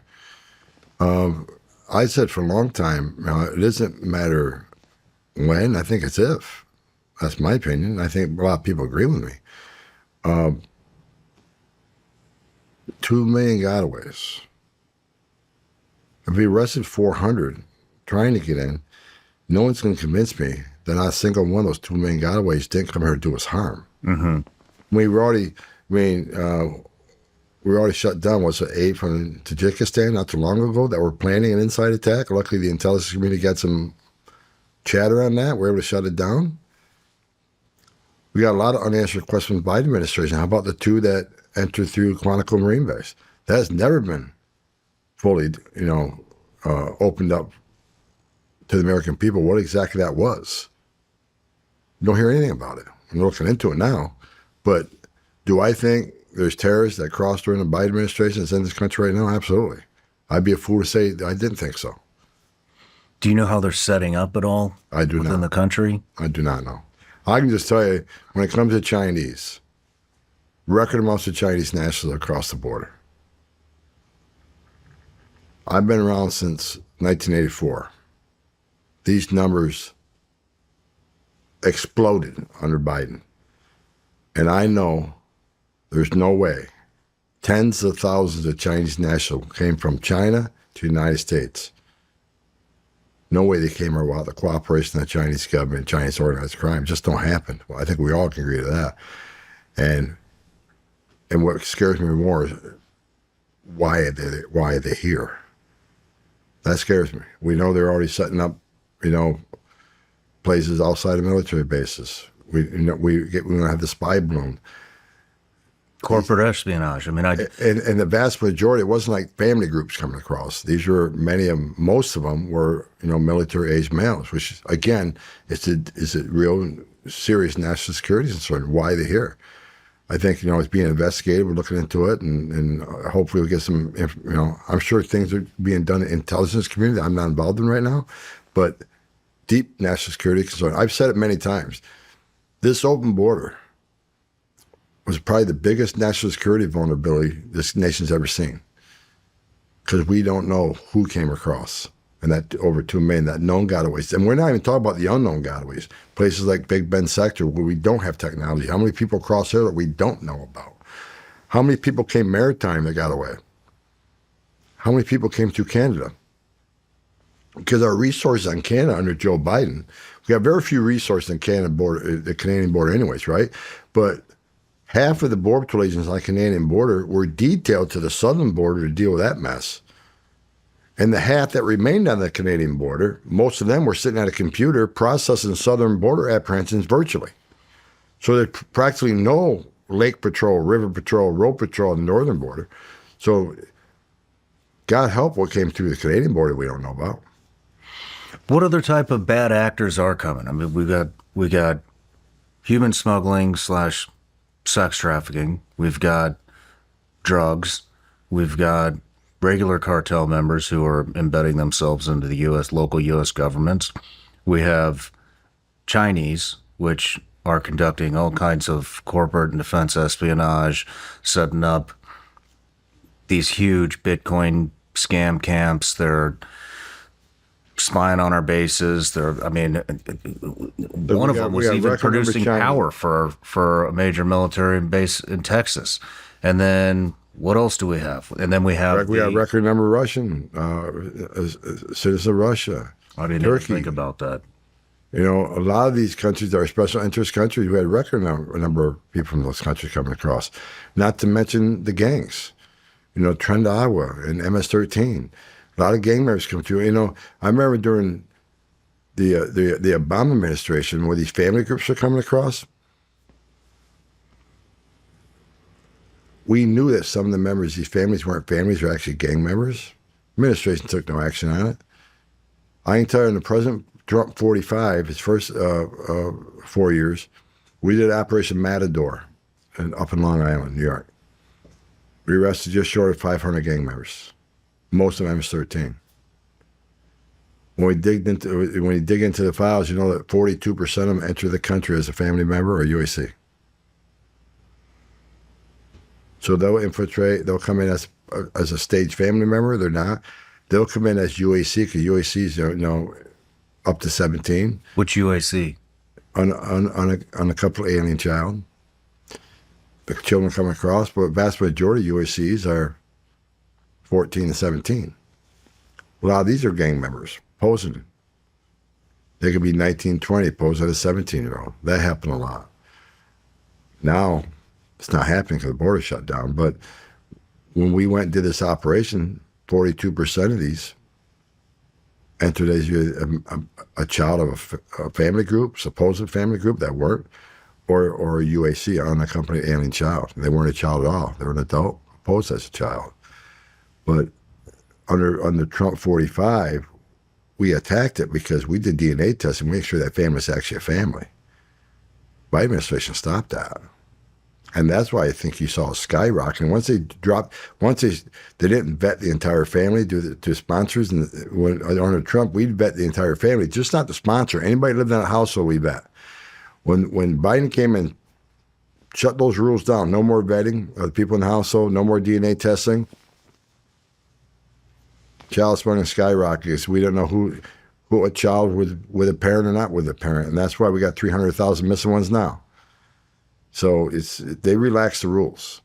Again, process quick, release quick. Less rules, faster the process goes. All they care about is the optics. And I guarantee you, there's children right now in this country by the thousands who wake up every day living a life of hell because they're living with a sponsor that's abusing them. Jeez. When these entities come across, Chinese, traditional terrorists, cartel gangs, Russians, were they grouped into, would it be a caravan or a smuggling operation of just that entity, just Chinese, just Russian, just Al-Qaeda, just MS-13? They usually blended with another group. Sometimes you got solely Chinese come across to the group, but many times we're blended. The scariest thing about these countries, though, these unfriendly countries, in my opinion, is when Secretary Mayorkas sits there and says these people we released were vetted. They weren't vetted. You can call it vetting, but we know the vetting was a joke. We don't have. You think the Chinese government's going to give us national security information or any information on these nationals coming across? No. Russia, Turkey, Syria. And you think any of these countries are going to share it? No, of course not. And as far as comes to criminal data, we don't have access to other countries' criminal data. You think El Salvador was, and Honduras and Guatemala were I don't even know if they have an NCIC database like we got. They weren't properly vetted. When they stood on and said these people are vetted, what it usually meant was they were vetted through NCIC and III, state systems here. So unless they had a criminal history here, you know, that was the most vetting was done. Now, some they'll vet through the terrorist screening database, but you and I both know most terrorists in this world aren't in any database. Yeah. Unless they were part of a T3 investigation or encounter on a battlefield or, you know, there's a lot of terrorists in this world, they're not in any database. So when they say they vetted these people, they vetted them through a weak system. Well, on top of that, I mean, we did have a lot of, I mean, not with new ones, but we had a lot of intel. I mean, we used to use this thing called the hide system. You know, when I was working over there, they would take a retina map or whatever, Right. and but when we withdrew from Afghanistan the way we did, we gave all of that up, everything. Well, actually, and that proves what the vetting was, right? They said they vetted all the Afghanistans they brought over here. DODIG, Inspector General, said they weren't properly vetted. So this administration lied about all the vetting procedures. How about the tunnels? Tunnels are big in California. We're starting to see some now in Arizona. We got some pretty good tunnel technology, but the more we find, the more they dig. But this administration we got a lot of really smart companies, cutting edge companies that are coming to the table with tunnel technology. Some are pretty sophisticated. How do those work? Oh, they're simple. They'll dig the tunnel down in Mexico, and it comes up. Usually now is inside of a building. Less attention. They'll come up upside of a corporate plaza. They'll come up inside of a warehouse or a building. There's some. I don't want to discuss the technology. I don't want to show our hand, but there's a lot of latest technology to help us find those tunnels. But we're finding many. But there's some like again, as we shut down a tunnel, none of it is being dug. So it's a cat and mouse game on the tunnels. Mm-hmm. We shut down a lot of them. Some are very sophisticated. They're lighted, air conditioned. You know, you can take carts through there. Some you got to crawl through. And we just they're using the drainage pipes in El Paso. They'll just go through a city drainage area. They use some of that sometimes, but we got that pretty much under control. But tunnel digging is increasing just because the border's locked down. So again, the cartels aren't going to go away. They're going to think of another reason, or another method of getting to the United States. That's why we're seeing a maritime increase now. A lot of them are taken to the Pacific or the Atlantic, through the Caribbean or over to San Diego. Some are taking Pongo boats as far as north as Laguna Niguel. President Trump's got Navy ships out there patrolling now. We got increased Coast Guard patrols, and Border Patrol's also got maritime is increasing. So we adapt as the cartels move their method of operation. We adapt pretty quickly. Who are some of the have there been any key players that you've caught, like cartel leaders, ISIS leaders, terrorist leaders, sex trafficking leaders? Have you caught any, we'll just call it kingpins? Quite a few. We got quite a few of MS-13 TDA leadership. FBI's taken, as you know, some significant terrorist leaders out. But when it comes to what I'm doing on immigration enforcement, we have taken out major command and control of TDA and MS-13. But I won't be happy till every single one of them has been removed from this country. But we've hurt TDA. TDA's on the run. There's still some areas we need to attack. Problem is, they got a foothold in sanctuary cities. Sanctuary cities is hard because local law enforcement cannot work with us because of sanctuary city laws. So it's kind of like a cat and mouse game over there too. I mean, New York City, TDA and MS-13 both have a huge presence there. Now we just did an operation with NYPD a month ago. I think 3 weeks ago, as we were doing press conference, we indicted 27 members of TDA. Huge public safety win. New York City became that much safer, but they're a sanctuary city.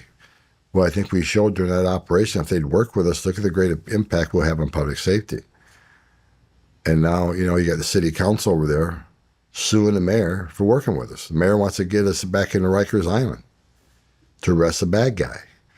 And it's the right thing to do. Let us arrest a public safety threat in the safety and security of a jail. Because you release them, it puts the community at risk, puts our officer at risk, and now we got to go find him on his turf where he has access to who knows what weapons, right? Mm-hmm. So even though we show great success, what we can do together in New York City, right away the city council sues, trying to prevent that type of cooperation. Man, It's ridiculous. Sanctuary cities, sanctuary cities under Biden exploded. They did nothing about it. President Trump's taking action. Pam Bonnie's starting to file lawsuits against sanctuary cities. I'm working with Secretary Noem. We're adding more resources to sanctuary cities because that's where the problem is. They're knowingly releasing public safety threats back in the community. I got attacked by the left for making a speech at one speech that I was going to go to Boston, bring hell with me. So how dare he threaten Boston? I wasn't threatening Boston. I was threatening the criminal illegal aliens in Boston that rape children. Before I gave that speech, I was looking through a list of people we've arrested over the past few months. I stopped at 9 illegal aliens that raped children. And they'd rather release them back to the street than call us once they get out of jail. So you're damn right I said I was going to bring it. I'll bring hell to every illegal alien that commits a crime against a child over there. And we did. I went over there. I think in a matter of 2 days, we arrested several child predators, arrested numerous TDA members. Chicago, same thing. Chicago mayor said I wasn't welcome to Chicago. Chicago's the first place I went after inauguration because I was told I wasn't welcome there. It was the first place I went. And the first day we were there, we arrested 2 illegal aliens that had a murder conviction, arrested TDA members, arrested child sex predators. One day in Chicago, that city was that much safer, but they still refuse to work with us. So I've said sanctuary cities are going to get exactly what they don't want. More agents in the communities and more collateral arrests. Because right now the media's beating us up. Oh, you say you're going to concentrate on public safety threats, national security threats. But a lot of the people you're arresting aren't criminals. Well, okay, where are they being arrested? They're being arrested in a sanctuary city. Why? Because you forced me into the community. If you let me into jail, one agent can arrest one bad guy in the safety and security of a jail. But you rather release that public safety threat back in the public, which puts the public at harm, puts the agent at harm, puts the alien at harm, because anything can happen on the street arrest. Let me in the jail. But when you force me in the community, we're going to go to the community and we're going to find that person. And when we find him, he's probably with others. Others that may not be a criminal target, but in the country illegally. ICE is going to do their job and arrest that collateral. how do these sanctuary cities work? I mean, how are they harboring illegal immigration? How are they helping? Well, my definition of sanctuary city, they don't give us access to the jail. They don't honor detainers. So they rather release the illegal alien public safety threat back in the community. Here's the justification. Well, we're a welcoming community. We're a sanctuary city because we want victims and witnesses of crime, if they're in the country illegally, victims and witnesses of crime to feel comfortable coming and reporting that crime without fear that we're working with ICE. Okay, that's bullshit. We all know that. We don't want to talk to the victim or witness. We want to talk to the guy that you locked in a jail cell. That's who we want to talk to. And I'm sure the victim and witness of a crime don't want the bad guy back out there either to take revenge on the victim and witness of crime. Give us the bad guy. Because I think if you went to the immigrant community and asked them one question, would you rather have ICE operating in the jail or your community? They're going to say the jail. Because the immigrant community, even the illegal immigrant community, even though they're in the country illegally, many of them, once they get here, are pretty law-abiding. They're family people. They care about their families too. They don't want a predator in their neighborhood either. They don't want someone arrested for DUI 10 times in their neighborhood either. So let us in the jail. You're the one that locked the guy in the jail cell, apparently because he's a public safety threat. Why you're locking him up? Give us that access to that person. When you're done with him, give him to us. So, but stop telling the story that you're a sanctuary city because you're trying to protect the victims and witnesses of crime to come forward. The only reason they're going to be afraid is because of the message the left is sending out that we're out there tearing up families and raiding neighborhoods. We don't raid neighborhoods. We don't sweep neighborhoods. Everybody we arrest is a target enforcement operation. When we go out on the streets, we know exactly who we're looking for. We're most likely we will find them. We have the full immigration history, full criminal history. We many times we know who's in the house, if there's children in the house. These officers spend a lot of time planning these operations. It's not a sweep. We don't go through the neighborhood looking for people different than us. There's targeted enforcement operation, but the left keeps lying to the American people, saying we're sweeping neighborhoods, we're tearing families apart, we're out there, just racial profiling. It's ridiculous. So this is very intel driven. Absolutely. Every person will go arrest. There's a few job sheet done on them. That's to be signed up by a supervisor. Now the left's out there saying, well, now we're raiding schools and churches and hospitals because we did away with the sensitive location policy. We did away with the sensitive location policy for a couple reasons. Number one, we're the only law enforcement agency that had such a policy. FBI don't have that policy. DEA don't have that policy. ATF. None of these federal agencies have a policy where you can't arrest somebody on a school grounds or a hospital or someplace else. And why did we do away with it? Because there is no sanctuary under President Trump. There is no sanctuary for criminal aliens, public safety threats, or national security threats in this country. It doesn't mean we're going to raid a school, but if we have an MS-13 gang member that's a senior at this high school over here, and we've been looking for him, we can't find him, but all of a sudden we know that he's attending class here right now, significant public safety threat, we're going to go arrest that guy with the assistance of the local authorities. It doesn't mean we're sweeping the school. It means we're taking one bad guy out. And more than likely, we're going to wait for him to leave class. But the left takes it, they're going to sweep schools, they're going to sweep hospitals, they're going to sweep, churches. It's ridiculous. But if there's a national security threat attending mass right now that we've been looking for, we know he's right now in a mass, we're going to arrest him. There's no sanctuary for public safety threats or national security threats in this country under President Trump. So that's why, but again, the media takes that. So now I'm reading stories about, teachers, elementary school teachers, teaching their children, other school board members and other teachers how to defy ICE if they show up for your school. It's just a vilification, and we knew it was coming, the vilification of ICE, vilification of Trump, vilification of me, which I don't care. I mean, I really don't care what people think about me because I know I'm doing the right thing. So you can hate on me all you want. Matter of fact, I get disappointed when I go at an event there's not protesters. I'm a little disappointed. I actually like protesters. But the media is not being factual with American people. And that's very, very irritating. It's an insult because they're hiding the truth. Now, the media just a couple weeks ago said, we're deporting less people than Joe Biden. Yeah. Why? Because the border's shut down. The border's secure. A lot of Biden removals, they're counting ICE removals and Border Patrol removals together. You have millions of people coming across every year, right? And they did remove a certain percentage of them. We could remove 100% of the people we encounter, and Joe Biden could remove 5% of the people he encountered. He's still going to beat us. The border was unsecure. You had 10.5 million people come across the border in 10 years. But if you look at ICE arrests, their true deportation number, ICE arrests, 1.5 million people. We're killing them on ICE deportation. But they won't say that. They fudge the numbers on purpose. It look like we're doing less, and we're not. ICE is arresting and deporting a lot more people. Under Joe Biden, you had 10.5 million people come to the border. Historic numbers every year, 4 years. Every year is a historic number. He kept breaking his own record every year. Same time, you have historic illegal immigration on the southern border. ICE under Biden had the lowest numbers of removals, arrests, that they arrested, not Border Patrol. Lowest number of arrests and removals by ICE in the history of the agency. At the same time, you had unprecedented crossing on the border. We've turned that around. We got the most secure border in the history of this country right now. ICE has arrested about 3 times more criminals than Biden ever thought of arresting. I mean, I remember.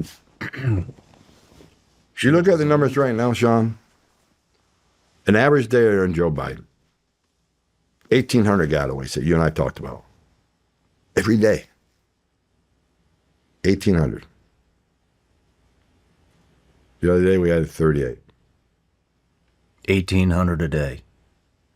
We had 38 the other day.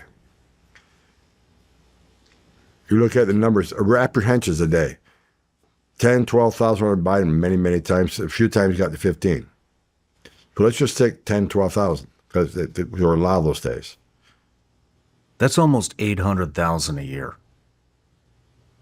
Of course, yeah. under Biden?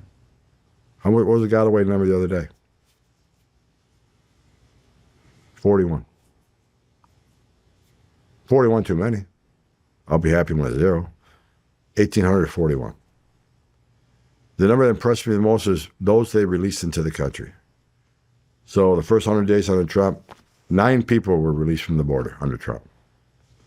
4 of them were material witnesses. We wanted them here to testify in a serious criminal case. 4 were extreme medical conditions. We had to take them to a hospital or they're going to die. You know, extreme medical conditions. We just can't deport somebody in a bad way like this. Can't do it. Talk about being inhumane. And 1 was a discretionary release for humanitarian reasons. So out of those 9 releases, 1 was really discretionary. 9 total. Same time frame under Biden, 100 days, 184,000 people were released into the United States. That's what President Trump has done for this border. Again, most secure border in the history of this nation today. How are you, other than sending more agents, how are you dealing with these sanctuary cities? I mean, we saw a judge, was it Wisconsin, that got arrested? Well, I said from day one, the sanctuary cities and the governors, the mayors, and if you want to support sanctuary cities, if that's what you want to do, then go ahead. Just don't get in our way. If you don't want, I would think every governor, every mayor, any city council person, their number one responsibility is protection of their communities. I've already been clear, and President Trump's been clear from day one. We're prioritizing public safety threats and national security threats. They should be shoulder to shoulder with us on this. But their hatred for Trump, their support of sanctuary cities, and the politics, putting politics over public safety, means more to them. I wish they loved their communities more than they hate Trump, because we can make a difference. But I've said from day one, you cannot support us, you can protest us, but if you cross the line, we'll seek prosecution. If you cross the line of impeding us, that's a felony. If you knowingly harbor and conceal an illegal alien from us, that's a felony. If you interfere, we're going to seek prosecution. And it's already happened to 1 judge, 2 judges. What were they doing? A mayor was arrested just this past few days. Newark. In Newark, because he was trespassing. We're not going to tolerate it. We got Pam Bondi, powerful Attorney General right there. We got Kash Patel. I mean, we're simply not going to deal with it. You cannot support us. You can call us all the names you want, protest all you want, but don't cross that line, because we're going to enforce the law. President Trump was elected by the American people overwhelmingly because of his stance on the border, securing the border, and run this deportation operation. That is what we're going to do. We're going to keep President Trump's promise to the American people that voted him in office for this reason. We're going to do it. So you can stand aside and watch, but don't get in our way and don't cross the line. But it's sanctuary cities. We need more people. So what I've said, sanctuary cities, we're going to flood the zone. How many sanctuary cities are there? Oh, I don't have 100. I mean, I just saw literally yesterday that the mayor of Nashville is now going to use tax-paying dollars to harbor illegal aliens. Well, you better not. Harboring and concealing illegal aliens is a felony. 8 United States Code 1324. You know, in my career, I've arrested U.S. citizens for harboring an alien in the workplace or their homes. Why are politicians any different? They shouldn't. We're going to force the law because anybody crosses across that line. But what sanctuary cities are going to get, we're going to flood the zone. If one agent can't arrest a bad guy in the jail, then I got to send a whole team, usually 5 or 6 guys, to go arrest this person, 5 or 6 agents, to arrest this person, because who knows what weapons he has access to, arrest him at his turf. So if I can't arrest him in the jail, safety and security of the jail, which is safe for everybody, then I got to send a whole team in the neighborhood. If we can't arrest them at home, then we'll arrest them at place of employment. So we're going to flood the zone with agents and communities. We're going to increase worksite enforcement operations tenfold. We're going to get them. So sanctuary cities are going to get what they don't want. More agents in your communities, more collateral arrests. Because when we find a bad guy, like I said before, we're going to arrest anybody we find while we're looking for that guy. If we find an illegal alien and exercise that operation, they're going to go too. Because under the last administration, they told ICE, immigration officers who took an oath to enforce immigration law, Mayorkas told ICE, you can't arrest somebody for being here illegally. They have to be arrested for a serious crime, convicted of a serious crime before you can take action. They rewrote immigration law. Well, no, the statute is clear. We told ICE agents, you will uphold the oath you took. You will enforce the laws you took an oath to enforce. So if you find an illegal alien while you're looking for that bad guy, take him into custody. So again, sanctuary cities, everybody said, why are there so many collateral arrests? Because you forced me in the neighborhood. So we're going to flood the zone.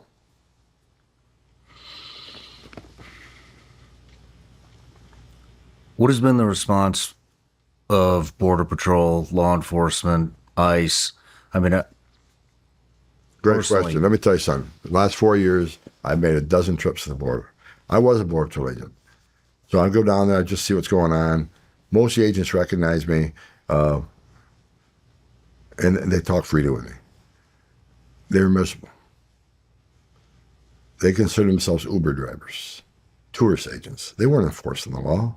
yeah. They were simply finding people they arrested, people across the border.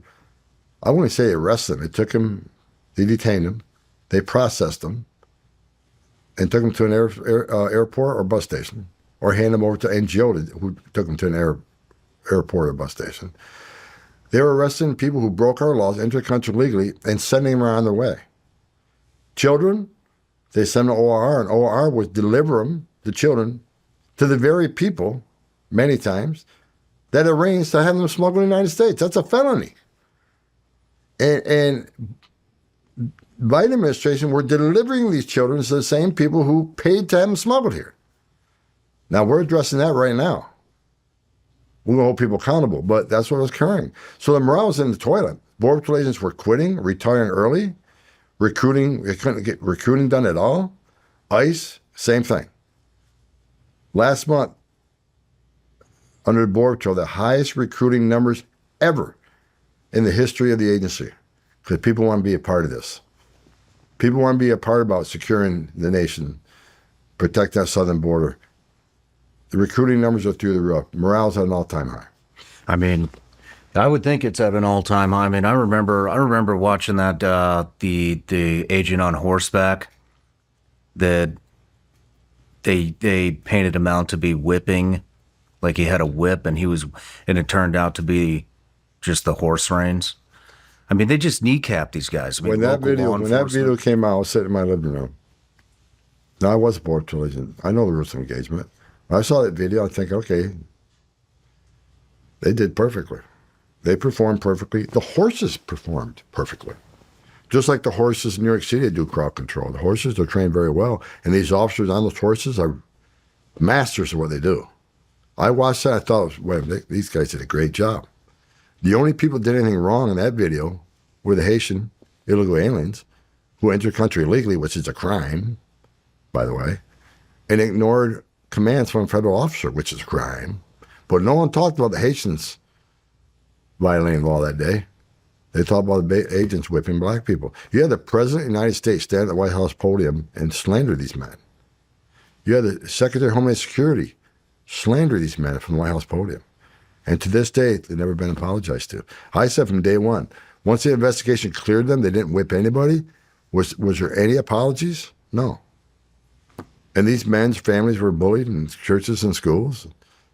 Their careers will never be the same. Because now they got a record. And even after the investigation said they didn't whip anybody, they're trying to come up with some charges. Oh, you used a bad word, or you were too aggressive. Because they want to embarrass the president. They had to come up with something. But the union got some good legal support fees, agents. But it was a travesty. Can you imagine being a GS-12 Border Patrol agent and going home that night from work when the President of the United States compared you to racists? Man. I mean, these men and women put their lives on the line for this country every day. Look, in my career, I buried Border Patrol agents. I buried ICE agents. The saddest thing I've ever had to do is hand a folded flag to a child or a surviving spouse. They tarnished the memory of every agent that made the ultimate sacrifice that day. These men on horseback did a fabulous job and never received an apology after thrown under the bus from the White House podium. Man. Now, President Trump, he's like me. He loves Border Patrol, loves ICE. He has her 6. Doing what we can to support them, but letting them do their jobs is the best morale booster you could ever do.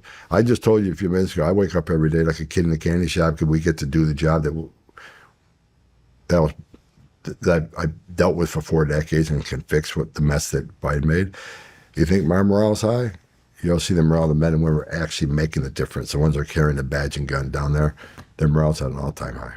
I mean, this just bled into every aspect of law enforcement. I mean, so many friends that left law enforcement over the last 4 years because they were telling me, hey, we'd pick these guys up, we'd pull them over, they'd have drugs in the car, they'd be drunk, they'd be trafficking, whatever the crime was, and if they didn't have proper documentation and they were illegal, then they had to let them go. Look, and so many guys walked off the job just because they weren't able to enforce the law. Is that still happening, or is that finished? There's morale's all time high. They're doing their job. President Trump gives them full support to enforce the laws, and they're doing it. Matter of fact, prosecutions right now on the southern border are all time high. They're just not arresting illegal aliens. They're prosecuting people. They're prosecuting people for illegal entry. They're prosecuting people for a felony reentry after a deportation. They're prosecuting people for entering an army installation. Their prosecutions of smuggling skyrocket. Now we're stepping up prosecutions on the interior. You got a lot of politicians out there, a lot of NGOs who say they're educating illegal aliens to their constitutional rights. You don't have to open the door for ICE. You don't have to answer questions. You don't have to provide documents. And I've been going at this for a couple months now, but what we're doing now, there's 8 U.S.C. 1253. I think that's the site. You cannot hinder your own removal. If you have an order removed from a federal judge and you try to hinder that removal, that is a crime. We're going to start prosecuting if you're for it. So now we'll put you in jail, prosecute, put you out, then we'll deport you. We're not playing games anymore. So we're out there, like I say, sanctuary is hitting them hard, and we're going to hit them harder. We're going to keep coming. The media and these leftist politicians and these activist judges, to this day, I've never seen the activist judges I see right now. When you have a district court judge, if he has a district, putting in nationwide injunctions across the entire nation, what we can and can't do. Every time we make progress, another judge says you can't do it. We're in so much litigation right now. It's incredible. They all want, there's a legal process or a due process, but there was no legal process. They ignored the legal process and due process when they entered illegally. They didn't use the legal process then. But all of a sudden now that we're deporting people, where's the legal process? Where's the due process?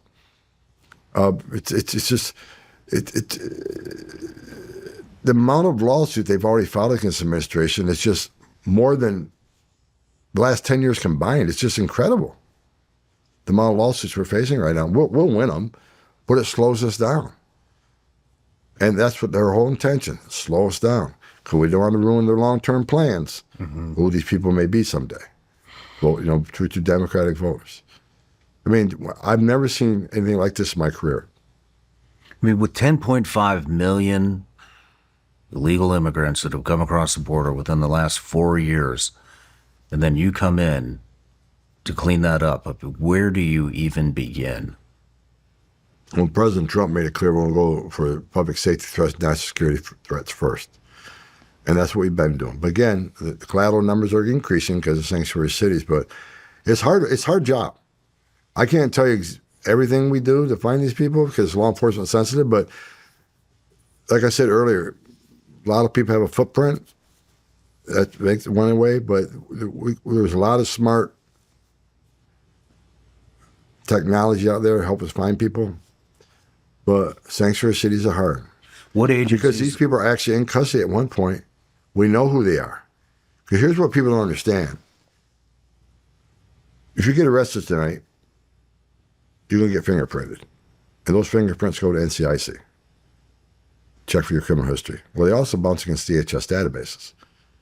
So we know for a fact John Ryan just got arrested. He's sitting in Smith County Jail right now. That was a long time ago. So then we get bumped back. So if we got an immigration record, hey, this guy who has a warrant of deportation, or this guy we deported before, is sitting in this jail right now. So we issue a detainer. Say, hey, we want that guy when you're done with him. So we know where they're at. But when sanctuary cities release them, now they're in the community, now we got to go find them. So it's very hard work, but there's a lot of smart technology out there right now to help us find these people. But it's not 100%. I mean, many times, we go out and they move, they change their name, and it's a lot of hard work. But I guess my point is, when people see us out there, we're not sweeping anything. We spend a lot of time and effort looking for these people, and building a file on these people, so we increase the chance that we actually find this guy and arrest him. It's not a simple process. It's a slow, a long, drawn out process, but it'd be so much more efficient if you just give us the bad guy in the jail. That will save thousands and thousands of hours of investigative work. It makes the community safer. Releasing a public safety threat back into the public when you don't have to is just stupid. It just defies common sense. If you locked them in the jail cell, why not give them to us when you're done with them? And you got sheriffs out there, well, we can't honor detain. We can't hold them for 48 hours on your word because there's some legal precedent that can't be done. If we don't hold them for 40 hours, why don't you call us before you release them? We'll be there. You don't have to hold them a minute past you would normally hold them. Just let us know when you're releasing them, and we'll be there. It's about public safety. And I've called sheriffs out who refuse to cooperate with us. I think they forgot what it's like being a law enforcement officer and became a politician. It's just, Mayor Adams, I beat Mayor Adams up for 3 years. He was a career cop that became a mayor and forgot what it's like to be a cop, and his cops were being beat up by illegal aliens, and he still wasn't assisting with ICE. Then I went up, met with him a few times, through the election process and after the election. And for the first time, I sat down. I saw the cop come out of him, and he said, "You know what? You're right. Public safety threats, we should be shoulder to shoulder. I need to get you in Rikers Island. So you arrest a bad guy in Rikers Island rather than being released back to the streets of New York." So he got him to the table. He's doing the right thing, and the city council sues him for working with me, or working with ICE. It's just incredible. How many agencies are collaborating with you guys to get this done? Right now, the nationwide interior enforcement operation, President Trump has a Hall of Government approach, first time ever. It's amazing. We got ICE, which is HSI and ERO, enforcement removal operations. We got the DEA, you got the FBI, you got ATF, you got the U.S. Marshals, you got the State Department. I think the postal inspectors are coming on, but for sure, it's all the DOJ agencies. And what's great about it, we arrest the illegal alien target and he has dope, DA's right there. You can prosecute him before we deport him. If, he got a gun, you got ATF right there. Prosecute him. Illegal alien possession of firearm, 922G, felony. Prosecute him, then we deport him. It's great. Plus they have their own intelligence, right? DEA has numerous investigations that involve foreign nationals. So they're sharing intelligence with us. FBI, same thing. Numerous investigations of foreign nationals. All of our intelligence, all our databases collide with one. We all go out there working, and it's been amazing. When the grid fails and no one's coming, you need more than a backup. That's why I want to introduce you to Paladin Power. Most of America's 130-year-old power grid is fragile, outdated, and vulnerable. Paladin Power gives you the ability to operate completely independent of the grid, no matter what happens. Paladin Power builds advanced energy storage solutions, veteran-owned, American-made, and designed to take you off the grid for good. One Paladin unit can run your whole house. HVAC, EV, power tools, everything. Other brands, you need up to 8, 9, or even 10 systems. That's not sustainable or practical. They take up too much space and the costs are outrageous. Paladin's system is smaller, more powerful, and delivers the lowest price per kilowatt hour on the market. It's US made, tariff resilient, warranted for 20 years, and built with modern US manufacturing. Plus, they are actively working to develop a lithium-free, fire-safe system that's years ahead of anything on the market. Head over to paladinpower.com/SRS to learn more. Use code SRS for up to 15% off. That's my code SRS at paladinpower.com/SRS. If you're like me, health and wellness is extremely important to you. But how do you know who to trust when it comes to the supplement industry? We have all these companies. They pop up every other day. They're all selling snake oil. How do you know who to trust? Well, here's the most important question. Who wants to take the biggest, most massive shit of your entire life? Bubs is a company I've used and trusted for a long time. They make great products, have rigorous quality standards, and they are a long-time supporter of this show. And they have the recipe for the biggest shit of your entire life.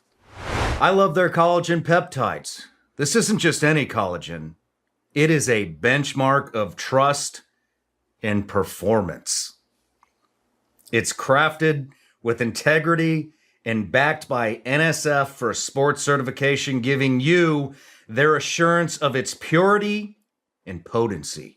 Bubs Collagen Peptides help support your joints, help enhance recovery, and help revitalize your hair and skin. And yes, it will help you stay regular. Bubs was founded in honor of Navy SEAL Glenn Bub Doherty, and every product supports veterans with 10% of all profits going to help military men and women transition back into civilian life. And now for the recipe for the biggest and best shit of your entire life. Bubs Collagen Peptides mixed with Bubs Apple Cider Vinegar Gummies, and you have a recipe for success every day. Bubs Collagen Peptides, Bubs Apple Cider Vinegar Gummies. Ready to upgrade your life? Visit bubsnaturals.com today and use promo code Sean for 20% off your order. bubsnaturals.com/Sean. President Trump's a game changer. Putting DOD on the border with us.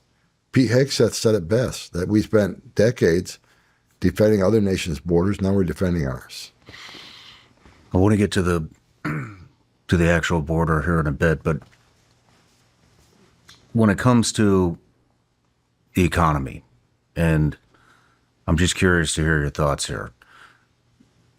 There's such a big sector of the economy that relies on cheap labor, illegal immigration, home builders, commercial builders, landscaping, just about all the blue collar jobs in that sector seem to be illegal immigrants.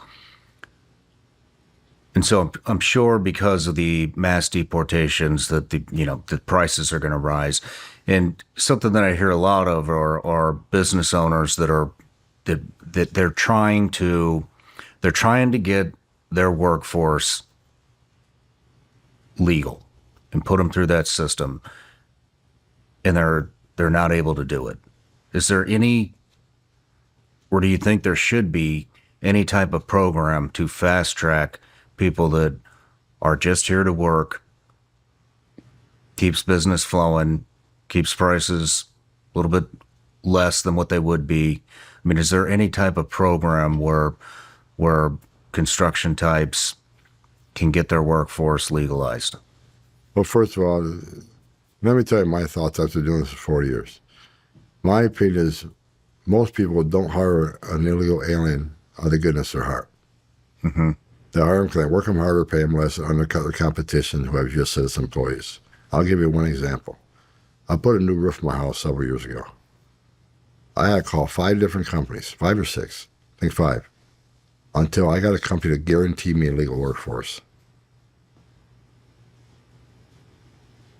We had a lot of people come and give me bids. One guy showed up. It was him and his son. They were hoping they could just do a repair and not do the whole roof. I said, I don't need the whole roof. He told me he had 20 U.S. citizen employees. They put on the roof at $15, $20 an hour. But he couldn't win a bid. Because the other companies hiring illegal aliens put them on the roof for $5, $7 an hour. Ridiculous wages. He couldn't win a bid. So what did he do? He laid off 20 citizen employees, and him and his son were just doing repairs. That happens 1,000 times across this country every day. Because you undercut your competition as U.S. citizen, and illegal employment drives down wages. That's proven. So with that, I can tell you that it will have an impact in some industries, especially now that we're doing worksite enforcement operations. But Biden administration shut down worksite enforcement operations. At the same time, we had the biggest human trafficking crisis in the history of this nation. Where do we find most victims of trafficking? Workforce operations. And like I said, where do we find a lot of bad guys if we can't arrest them in the jail? At their job. We can't arrest them home, arrest them at the job. So we're doing worksite enforcement operations. Well, there's some industries that really rely on them. And I think President Trump made it clear just a few weeks ago that farm workers, he wants to, increase the program that allows more people to come to this country to work on farms. It's ACE2A, ACE2B program. Congress needs to make a fix. What needs to happen is Department of Labor needs to ascertain if there's truly a need for that employment to make sure there's not U.S. citizens willing to take those jobs. So Congress has a role here. I think President Trump's looking at that sector to try to provide help. So it's a common sense approach, and that's why I think he's concentrated on public safety threats, national security threats first, while they work out some of these other plans. But under Trump 45, he put an immigration plan on the table that based immigration in this country based on merit, what they can bring to this country as far as work. Also, but he still kept moms, dads, sons, and daughters in there and family. It was a great plan. I was involved in it, looked at it. Parts I weren't involved in, looked at. What happened? Congress didn't bring it up. Why? Because the plan required money for a wall. He had a fix for DACA. Got shut down by Nancy Pelosi and Chuck Schumer. Why? Because there was money in for the wall. So President Trump, again, is putting things on the table I think would be very beneficial. If there's a need for that employment, then we should have those employees, but it has to go through a process, make sure we're not displacing U.S. citizen employees. A lot of high-tech jobs are going to outside companies from foreign nations. Trying to tell me there's not enough U.S. citizen employees to take those high-tech jobs, good paying jobs. There just needs to be a process. But President Trump started the other day talking about farm workers. We need to really pay attention on farms because there is the need for more employment on farms, but they need to go through the legal process. And there is a legal process. Could be improved. Well, there's a legal process, H-2A program. You can bring farm workers in on a seasonal basis to come and, for instance, pick crops during the season, then go back home when they're done with the season. So there's some more work to do on that. But that's why I think President Trump's concentrating on the criminals right now. Would you like to see the red tape ease up a little bit when it comes to doing something like this? Of course. Congress can fix a lot of things. Just like I told you earlier, there's 3 laws they could fix right now that will solve 85% of the border problem. That way, every administration that comes in doesn't have to undo what the other one did. What are those laws? Trafficking Victims Act, as we talked about. The asylum rules. And the Flores Settlement Agreement. Let us detain families in a residential center. Those 3 rules alone. Well, Congress can't seem to get anything done. I mean, funding right now. I mean, we're doing great work. But with more money, we could do more. I mentioned 700,000 illegal aliens with some sort of criminal history, either convicted or pending criminal charges. With more money, we could put more teams out there. Everybody we arrest to deport, we need a bed for. We need more beds. So Congress needs to fund what I call a mandate for the American people that put him in office to do. Congress needs to fund us. And it's the same old budgeting process, right? Under Trump 45, Trump tried to do the right thing the first 2 years he had the House and Senate. A lot of things couldn't get done because there's some Republicans on the Hill, and never Trumpers didn't want to do the right thing. So I don't have a lot of faith in them. I'm hoping they learn a lesson now that we have the House and Senate. Right now, we got 2 years to make a difference because who knows what's going to happen in 2 years. You never count on anything. But Congress needs to step up. A lot of these problems could be solved by Congress. But until then, President Trump has stepped up. Again, the game changer. He's issued a series of executive orders that gave us the most secure border in the history of this nation right now. That's given us more criminal arrests in the interior than Biden ever did. So we're doing really good. But with more money, we can do more and do it quicker. Congress got a lot of things they could address. When it comes to the deportations, there's a very controversial case with the El Salvadorian guy who he was an El Salvadorian citizen, correct? Yes. What is the controversy there?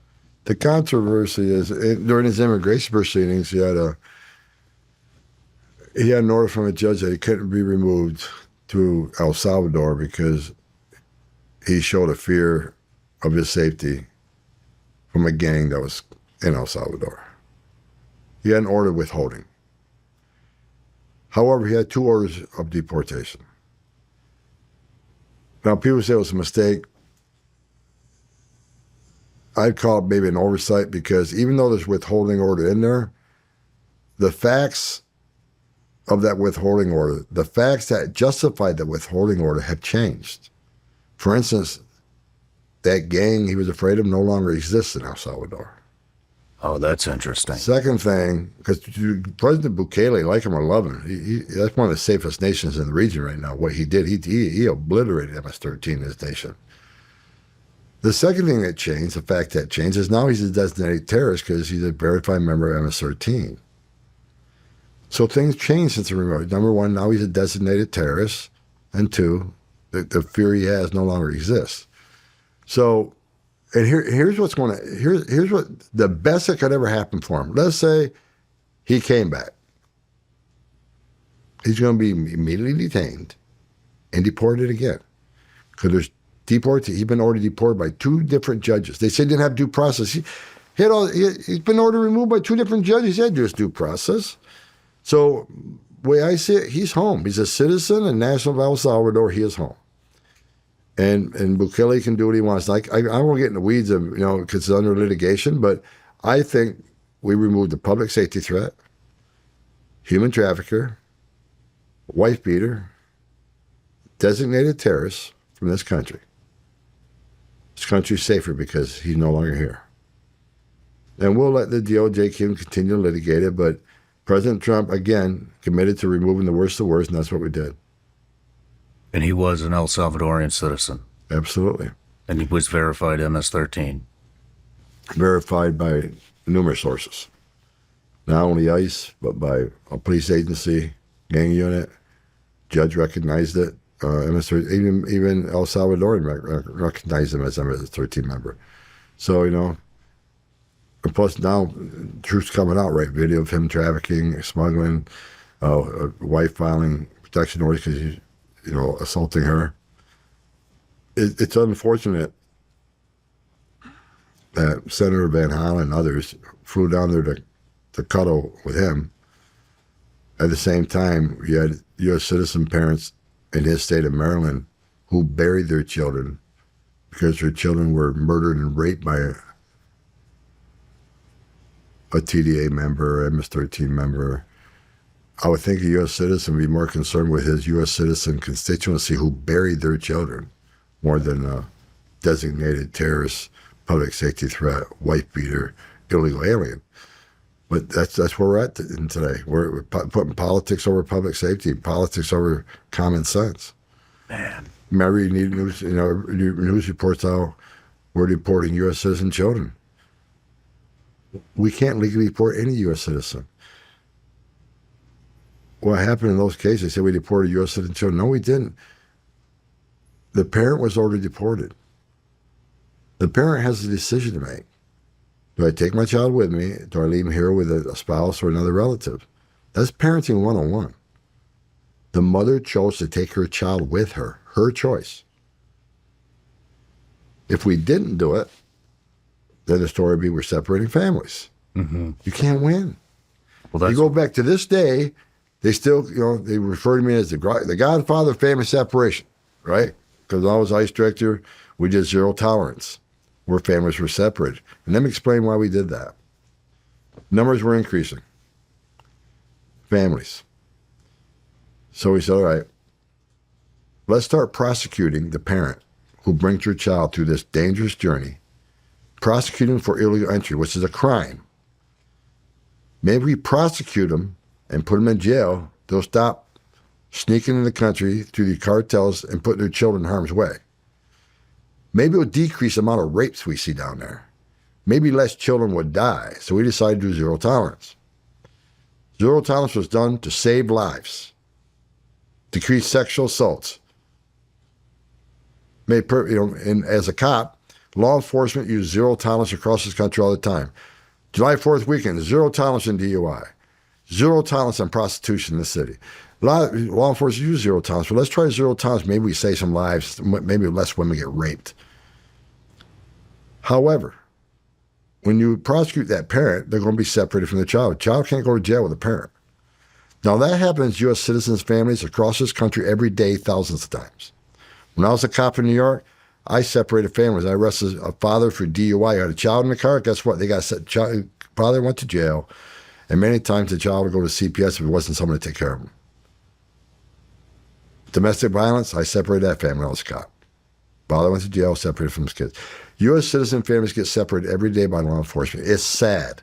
It's unfortunate, but necessary. So when we did zero tolerance, the whole focus of zero tolerance in my mind was less rapes, less people dying, less children put in harm's way. And it worked. Zero tolerance border crossing job. So Homan's a racist, is cruel because he separated families. That's why we did it. Now you got 500,000 children we're smuggling this country away from their families, put in the hands of criminal cartels. So that's a family separation right there.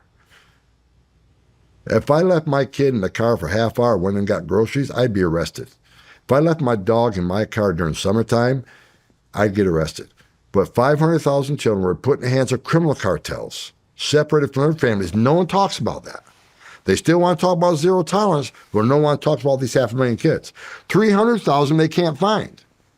300,000 kids they can't find. They don't want to talk about that. They want to keep talking about Trump's zero tolerance for, I think, 25 to 3,000 separations.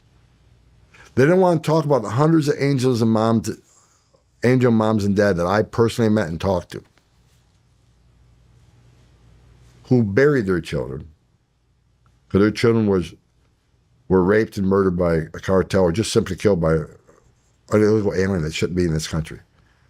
That's a separation because they buried their children. Their children are 6 foot under. No one wants to talk about that. The left keeps talking about zero tolerance and how inhumane the Trump policies were, but they ignore 500,000 kids, 300,000 missing, and U.S. citizen parents who buried their children, like the case of Lake and Riley. I can sit here and name 100 cases like that.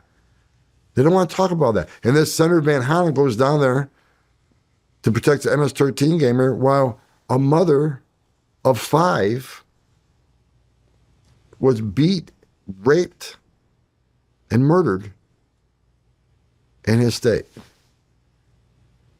Did you ever go meet with her?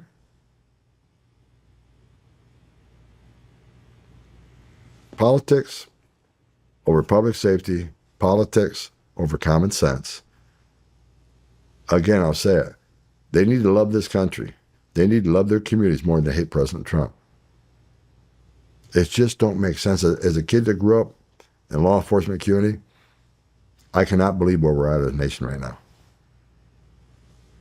President Trump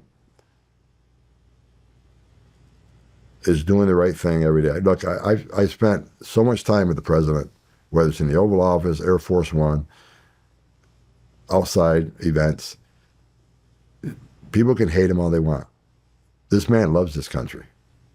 He's doing the right thing for this country. The America we grew up in, the America I grew up in, West Carthage, New York, a flag in our reports, that's the America he wants back. Securing the border saves lives. He has illegal immigration on 96%. Studies have been done that women who make that journey get sexually, 31% of women get sexually assaulted. When President Trump has illegal immigration down 96%, when 96% less people are coming, how many women aren't being raped? How many children aren't dying? How many Americans aren't dying from drug overdoses or fentanyl comes across that border? How many women and children aren't sex trafficked? How many members of the terrorist watch list or no-fly lists aren't coming across that border? Even the wall saves lives. People say Trump's banning the wall. No, every place they built a border barrier, illegal immigration went down, illegal drug flow went down. Every place they put a border barrier. What the most important thing about a border barrier no one talks about, it saves lives. Because the most vulnerable, the women and children, can't get over that wall, which means they're going to do a place where there's not a wall. And what's waiting on them? The men and women of the Border Patrol who's going to deal with that humanitarian issue right now, because a lot of them are in bad shape when they find them. Wall saves lives. So when 96% less people are coming, how many lives are being saved every day in that southwest border? President Trump's saving thousands of lives.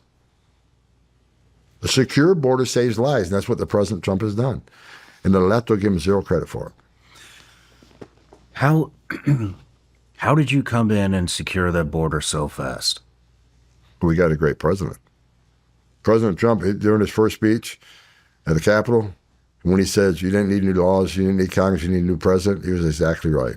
Because on Trump 45, he was a game changer, right? He created the Remain in Mexico program. He had the third safe country agreements. He ended catch and release.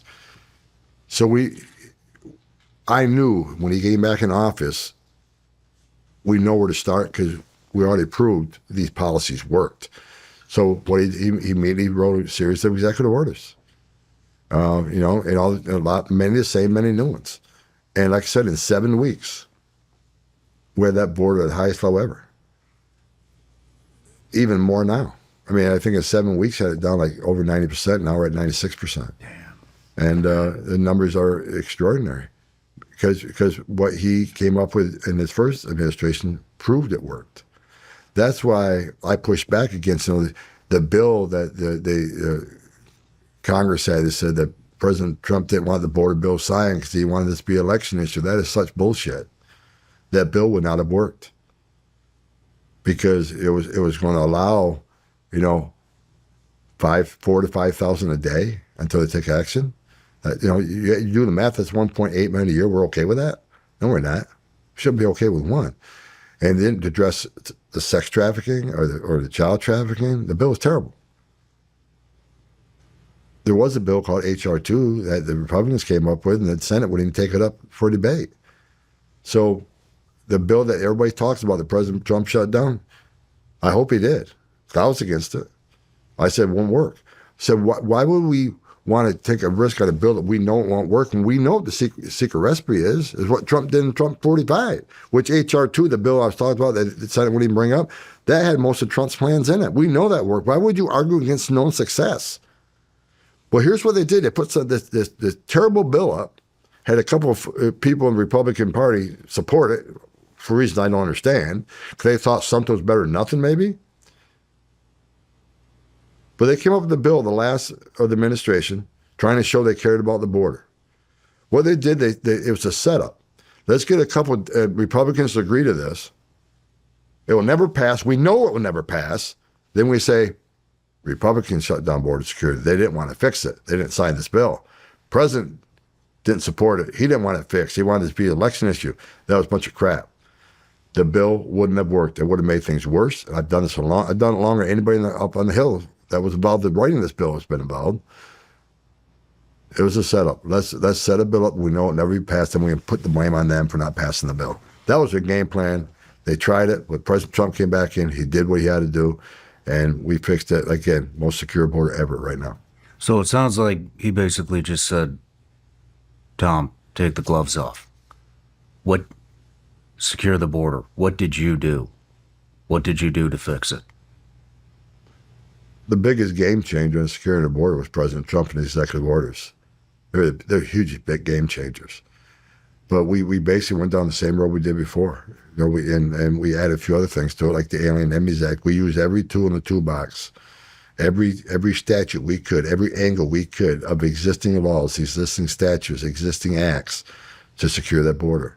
We rather than making the Border Patrol problem or an ICE problem, we made all a government problem. The game changer was President Trump.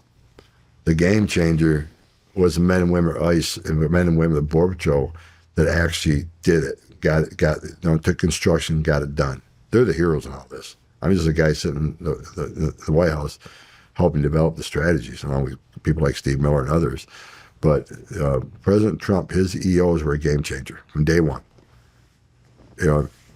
Remain in Mexico, a game changer. It's probably, out of all the policies, the last two administrations, Trump administration, that's the biggest game changer. You can still claim asylum. You have that right, but you're going to wait in Mexico. Because we know 9 out of 10 of you will lose and get order removal, and now we don't have to go find you.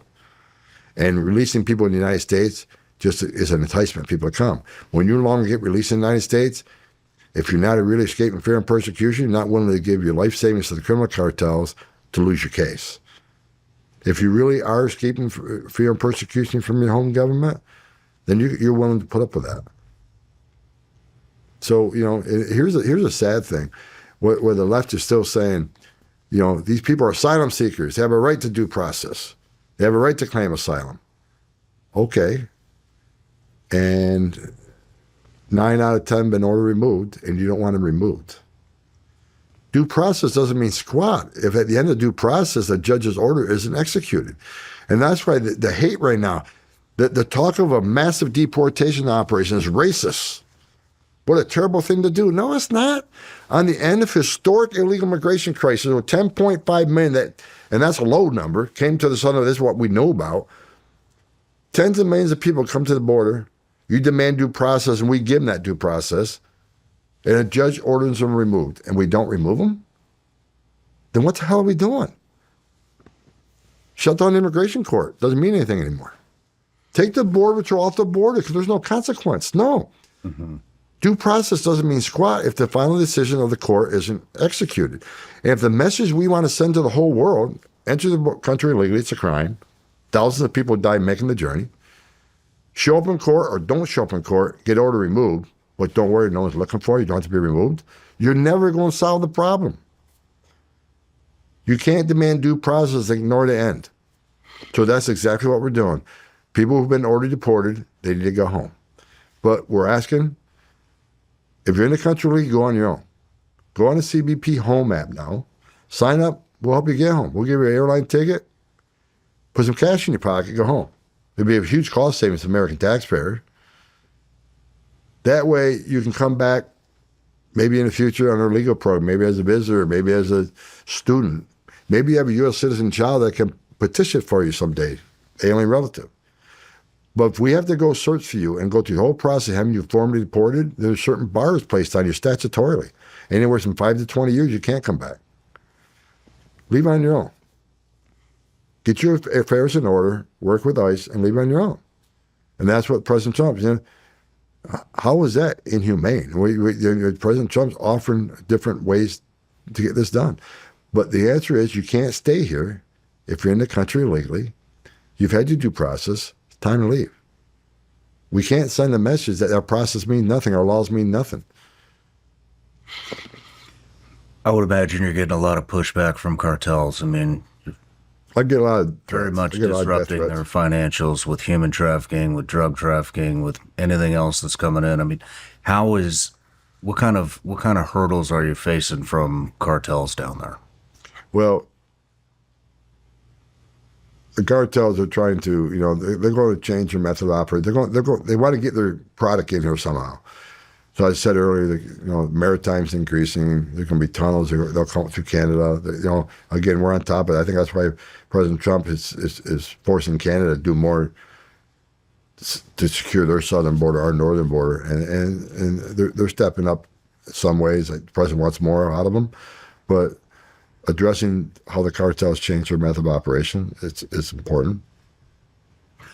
Are you seeing a lot of drone activity with product coming over? Yeah. How are you Drone guys? activity is picking up, and there's a lot of technology. DoD has some great technology, along with there's a lot of companies out there at the table now with great drone technology to address that threat. There was some intelligence reports saying they're going to deliver explosives and drones and try to harm us. If that was ever to happen, all hell's going to break loose. Because President Trump will not tolerate it. Are you I guys? said from day one, he will wipe them off the face of the earth, and he will. He's already trying to talk to Mexico. Let's take the cartels out together. I think you and I both know it's going to take the United States. It's going to take this country, whether it's special forces, our intelligence, or whatever it is. They're not going to do it without. They can't. Mexico has failed for decades to take out the cartels. It's going to take leadership from the United States. I hope Mexico comes to the table, and because President Trump wants to wipe them off the face of the earth like he did the caliphate. I mean, he wants to do the right thing. I hope Mexico steps up and lets us do it, because that's the only way it's going to get done, in my opinion. Are you guys utilizing companies? Are you familiar with SRS? No, I'm not. SRS is that anti-drone. I can tell you that numerous drone operators have contacted me about helping on the border, and I send them over to CBP, Custom Border Operations. I don't deal with contracts, but I send them over to the right people. I know they talk to a lot of people. They got some great technology down there now. Again, as we get more budget from Congress, we can do more of that. But there's a lot of great companies out there that has great technology. I've said it from day one. We could not do what we do as a whole, the government, without smart contract personnel. It's like our detention operations. Our contract companies do it better than we've ever done it. They do it cheaper, they do it better. Those ice tracks, my most expensive beds were the ones that we owned. Federal government does anything very cheap. So there's a lot of smart companies out there coming to the table. Of course, the left will say, well, they're prisons for hire, prisons for profit. There isn't a company out there that doesn't work for the government for a profit. I mean, if that's the case, then shut down McDonnell Douglas. Every company makes a profit dealing with the United States, but they provide a service we need. But I can tell you there's a lot of high-tech companies. It seems like technology improves every other month. Great drone technology, great tunnel technology, helping us find people that don't want to be found, great AI-generated stuff. There's a lot of stuff out there that a lot of companies are coming to the table wanting to help. So, and we welcome all of it. Yeah, I mean, like just SRS, for example. I mean, it's a directed EMP pulse that takes 100 drones out at once if cartel were to utilize that. And so I was just wondering if you're implementing that technology along the border, unmanned vehicles, the SRS energy wave weapon to take out drones, all that kind of stuff. How is DoD integrating with Border Patrol on the border? It's been fantastic. They're doing a lot of intelligence backing for us. They do a lot of things that doesn't require immigration authority, a badge and gun. We've done 287G with National Guard on the interior. My goal was, and the White House goal is, we need as many Title VIII immigration enforcement officers with a badge and gun, many of them on the street or on the line as possible. We don't want them sitting there doing intelligence. We don't want them sitting there, building infrastructure or transportation. Put the badges and guns where they're needed the most and bring other people into the other. I went down to El Paso, watched DoD down there in action. They're doing a lot of the intelligence. They got great capability of telling where the groups are crossing, where they're coming to, and War Truck respond immediately to them. They do a lot of the radar technology, their camera technology. They basically call out to ICE, okay, you got a group coming here or there. It just saves our resources, because rather than our guy operating the sensor or operating the camera, you got DoD doing that, and that's just more agents on the street to respond quicker. So they've been a great force multiplier. Of course, the DoD airplanes, the removal flight's been fantastic. DoD stepping up with facilities, Gitmo, and things like that. DoD's been a game changer. And I went to El Paso with Pete Hegseth, and he's all in. I mean, he like I said, he told me that, you know, it's great that DOD is protecting our border now, because they protect everybody else's border for decades. It's a game changer. When I go on the streets with ICE and I go to raids, 'cause I like to get out there, you know, I miss it. So I go out there to raids once in a while, and rather than just seeing a jacket says ICE, I see a jacket say ATF, DEA, FBI, you know, State Department. Everybody's US working Marshals. together. And President Trump this time came back stronger and harder.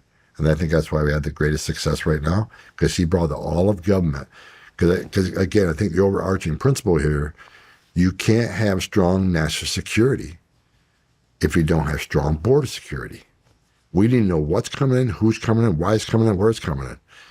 So I think President Trump recognizes that. So he put the all of government on there. And like I say, today we got the most secure border in the history of this nation because of his out-of-the-box thinking on this. I think other administrations are going to be envious of the success that President Trump's had. Has there been any kinetic pushback from cartels? Is there any combat going on down at the border? There's combat going on in the interior of Mexico because now they're fighting each other for control of plazas because they're losing money. So they want bigger control. There's been a battle going on down there for a while. You don't read a lot about it, but I know people that have that intelligence. My fear, as I mentioned before, my fear is that violence overlaps the border. I actually say a prayer every night for the men and women of the border between ICE to go home safe every day, because I feel like it's a matter of time. I hope I'm wrong. But especially in sanctuary cities, where they're knocking on the door of a bad guy who has access to who knows what, when he could have got him in a county jail.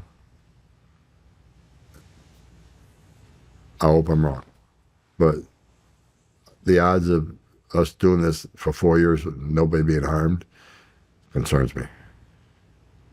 Our officers are at great risk because we are prioritizing the worst of the worst. And so many criminals came in under Biden. So many public safety threats, national security threats. I mean, our agents are being doxxed. Pictures and home addresses being put out there. Man. You know, I mean, I get doxxed every day. I mean, I'm used to it, but I had 1,000 protesters on my home the other day. 1,000. They're not going to, you know, they're wasting their time. You can exercise your First Amendment rights all you want, but Tom Homan's going to keep doing what he's doing. I'm not going anywhere.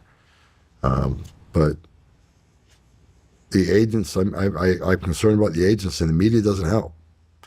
When they call them thugs and they're violating people's rights and they're violating civil rights, they're violating due process, a bunch of bullshit. These men and women are very well trained. And as one stepped on line once in a while, yeah, you got bad dentists, you got bad doctors, you got bad lawyers, and I'm sure we have some bad officers that, you know, here and there, but 99% of these men and women, you know, strap a gun to their hip every day, put a Kevlar vest on, and they don't make a lot of money. And they get vilified, just like the Horse Patrol did. Mm-hmm. They don't deserve that. Mm-hmm. And, you know, but they got a president now, rather than sitting at the White House podium vilifying them for something they didn't do, you got a president that has her six. How is it working with the Mexican government? Are they on board? Are they helping at all? Mexico stepped up. I mean, they put military on their border. They've agreed to remain in Mexico and stage progress. We got a tough president. He's not going to take no for an answer. You know, it's against the law in Mexico to traffic in women and children. They need to prosecute it. It's against the law in Mexico to transit that country if you're from another country without a transit visa, but they allowed it. So President Trump, and Joe Biden could have done this. Strong president would do it. Strong president came in, he's not going to take no for an answer. You know, during Trump 45, I remember, you know, after Operation Matador, arrested all these El Salvadoran MS-13 gang members. On the way home on Air Force One, the president asked me how soon we can get them out. I told him it's a long, drawn-out process because El Salvador pushes back on return of criminals. I think it was 2-3 days later, I got a call. How many planes can we fill up? The president called El Salvador. Says, you're going to take them back. The third safe country agreements, they didn't want to sign those bills. The president held them accountable. Mexico, Trump 45, he said, you don't tariff them. President Trump puts America first. So Mexico's helping. I don't know how much of it is because they want to help or how much they have to help because you got a strong president in the White House. I mean, I don't get, that's Marco Rubio and the president has those discussions, the vice president. I can just tell you that Mexico has a lot of resources on the border now. And there's some intelligence. They're taking on some of the fentanyl, but we'll see. What would you like to see DOD do? Would you like to see SOCOM, JSOC units go into Mexico and rid the cartel? I won't get ahead of the president on that, but I don't think the cartels are going to go away without U.S. involvement. President Trump did it. ISIS. We show we're really good at the away game. I think when it comes to criminal cartels, we got to play the away game. Stop the poison before it gets here. Then, of course, on this side of the border, we got to address the drive, the need for drugs like that. We got to address that. We're customers. So, but do I think the criminal cartels are going to go away without our involvement? Absolutely not. I don't know. Mexico has failed in decades to do it. And like I say, a lot of Mexico's corrupt. They run Mexico. I mean, they're infiltrated. Much of the Mexican military is corrupt. Much of the Mexican law enforcement is corrupt. Much of the Mexican government's corrupt. And many of them don't want to be corrupt. But you take the payoff and do what we tell you to, we'll kill you and your family, and they will. So, I think if we were to wipe the cartels off the face of the earth, Mexico would be such a better country. They'd be a safer country. A self-ruling country where cartels don't own the military and law enforcement and some government officials. I think in the long run, Mexico would be such a better country if they didn't have the cartels operating there.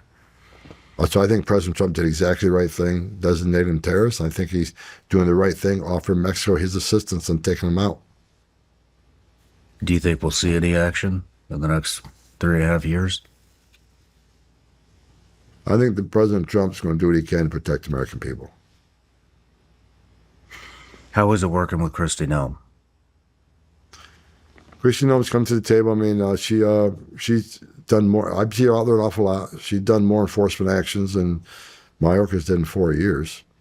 So she's out there. I saw her out there the other day taking on Governor Pritzker, which should have been taken care of. But she's out there working. I saw her doing ride-alongs with ICE and Border Patrol and Coast Guard.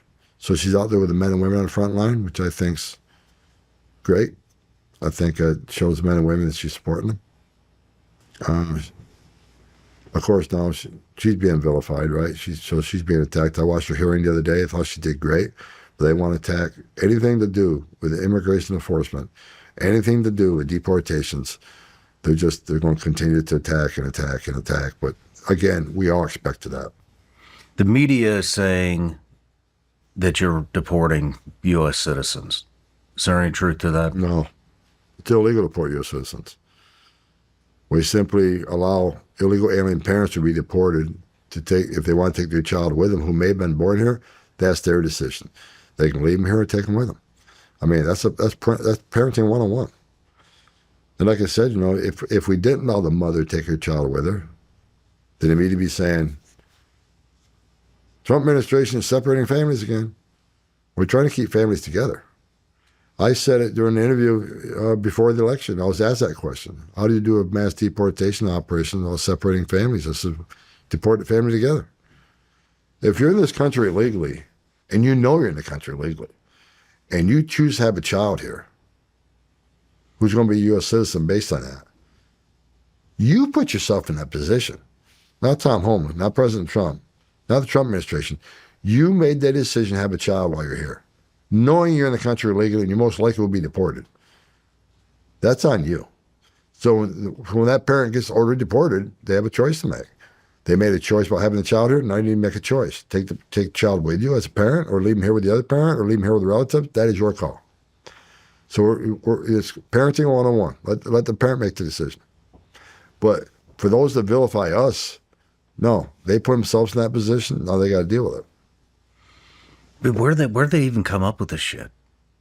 Are they just making stories up in thin air? Well, they say because U.S. citizen children want their parents, we deported children. Absolutely not reported children. And others saying, well, the child wasn't given due process. What do you mean due process? They're an infant.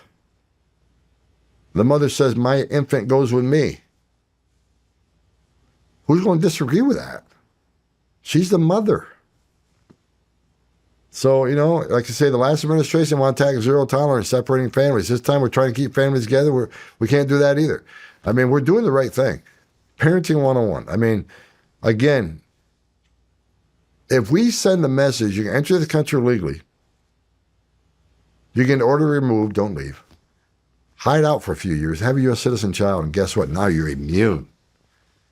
That court order doesn't mean anything. You're immune from our laws. If that's the message we're going to send the whole world, you're never going to solve the problem. They're going to keep coming to this country. You have a U.S. citizen child, and you're good to go. That's the message we can't send. Having a U.S. citizen child does not make you immune from our laws.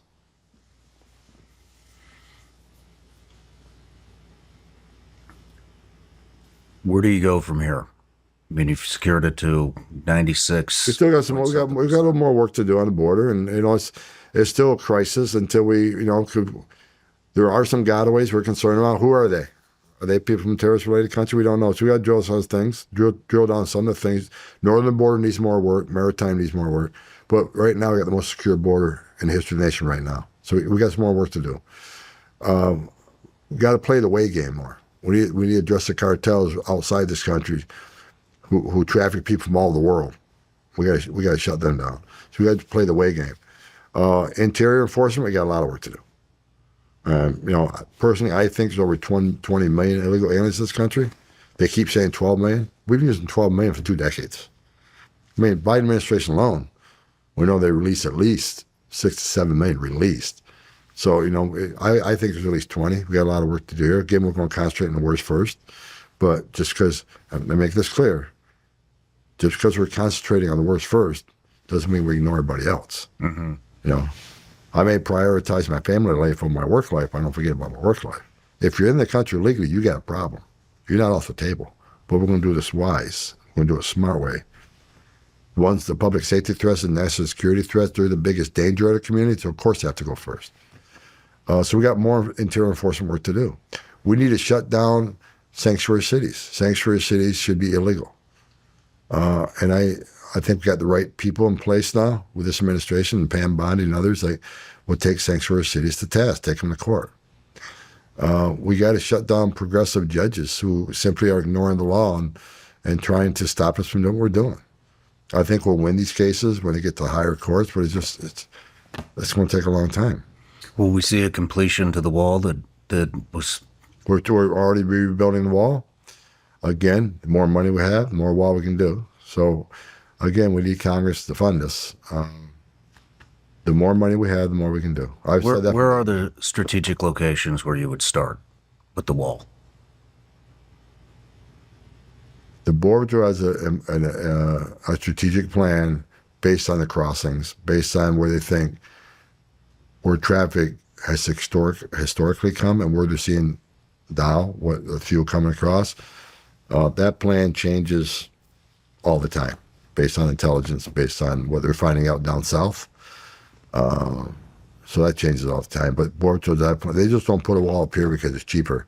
They don't put a wall up here because someone wants a wall there. Border Patrol actually has a strategic plan built on intelligence and crossings, information from the smuggling cartels about where their activities are switching to. Then they'll place a wall where it makes the most sense. I don't want to give specifics because that specifics will change next month. Gotcha. Well, there's places where the wall can't be built, right? Like in the national parks, where we need more technology there because you can't build a wall like this. There are some areas where there's natural cliffs. But that's where you put anti-drone technology and more technology. What the Biden administration did when they stopped building the wall, even some of the wall that was built, they wouldn't even finish the technology inside that wall, smart technology that allowed agents to communicate, allows agents to run quick record checks. You approach that wall, you dig under the wall, you climb that wall. Well, no. There's a lot of technology in that wall. They stopped the technology in that wall. There's places on the border, agents can't talk to one another. So not only we got to finish technology in some of the existing wall, but we're building more smart wall. Smart walls, it's a wall system. It's just not a wall. A lot of technology in that wall. You got access to that wall, pathways so agents can respond quickly. So there's a lot to it, but we're already starting to rebuild it. We're also putting, I think, we're already doing 75 miles of buoy barriers in the river, which are very effective. What are those? They're buoys that float in the middle of the Rio Grande, and almost impossible to get over.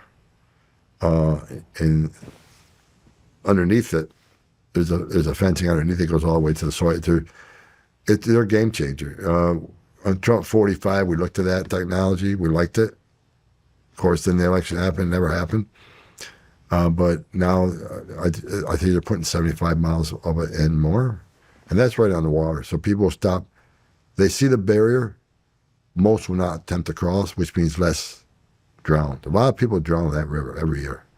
So when they see that barrier, it saves lives. And less people want to take that barrier on. I mean, a lot of illegal aliens die in that river. People think that river doesn't have a current. You're wrong. Hundreds of people die in that river every year. Not now, because the border's secure. Well, the Trump administration, they not only you see people drown, they find dead bodies all the time. People just died crossing the river. A lot of people can't swim. What is it's just a personal question, BORTAC? I've heard a lot about it. Can't get anybody to talk about it. Seems like they're extremely well trained, almost like a JSOC unit. What is the mission of BORTAC? They're kind of the Border Patrol SWAT team. They're badass. That's what I hear. These guys are good. I mean, I was never in BORTAC when I was in Border Patrol. I wasn't good enough. I mean, these guys are well trained, great shots. They're great with a firearm. Now they're into rappelling and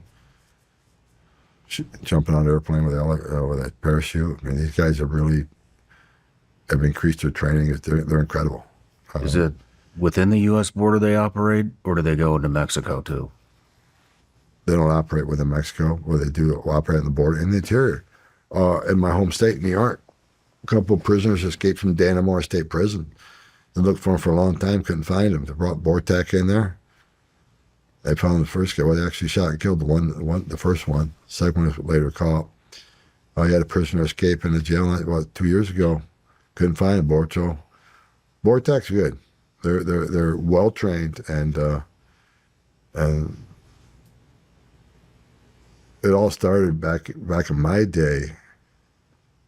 When I was a Borto in Campo, when I worked down the San Diego area,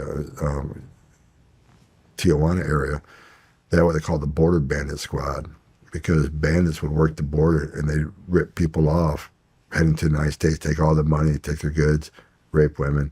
So you had border bandits that are operating. So you had a Border Bandit Patrol, which was Border Patrol Special Operations along with local sheriffs. Took a lot of those border bandits out. There was a lot of armed conflicts, a lot of shootings. But BORTAC, I would call it the SWAT team of the Border Patrol. And they're very, very well trained. Well, Tom, we're wrapping up the interview here. Last question.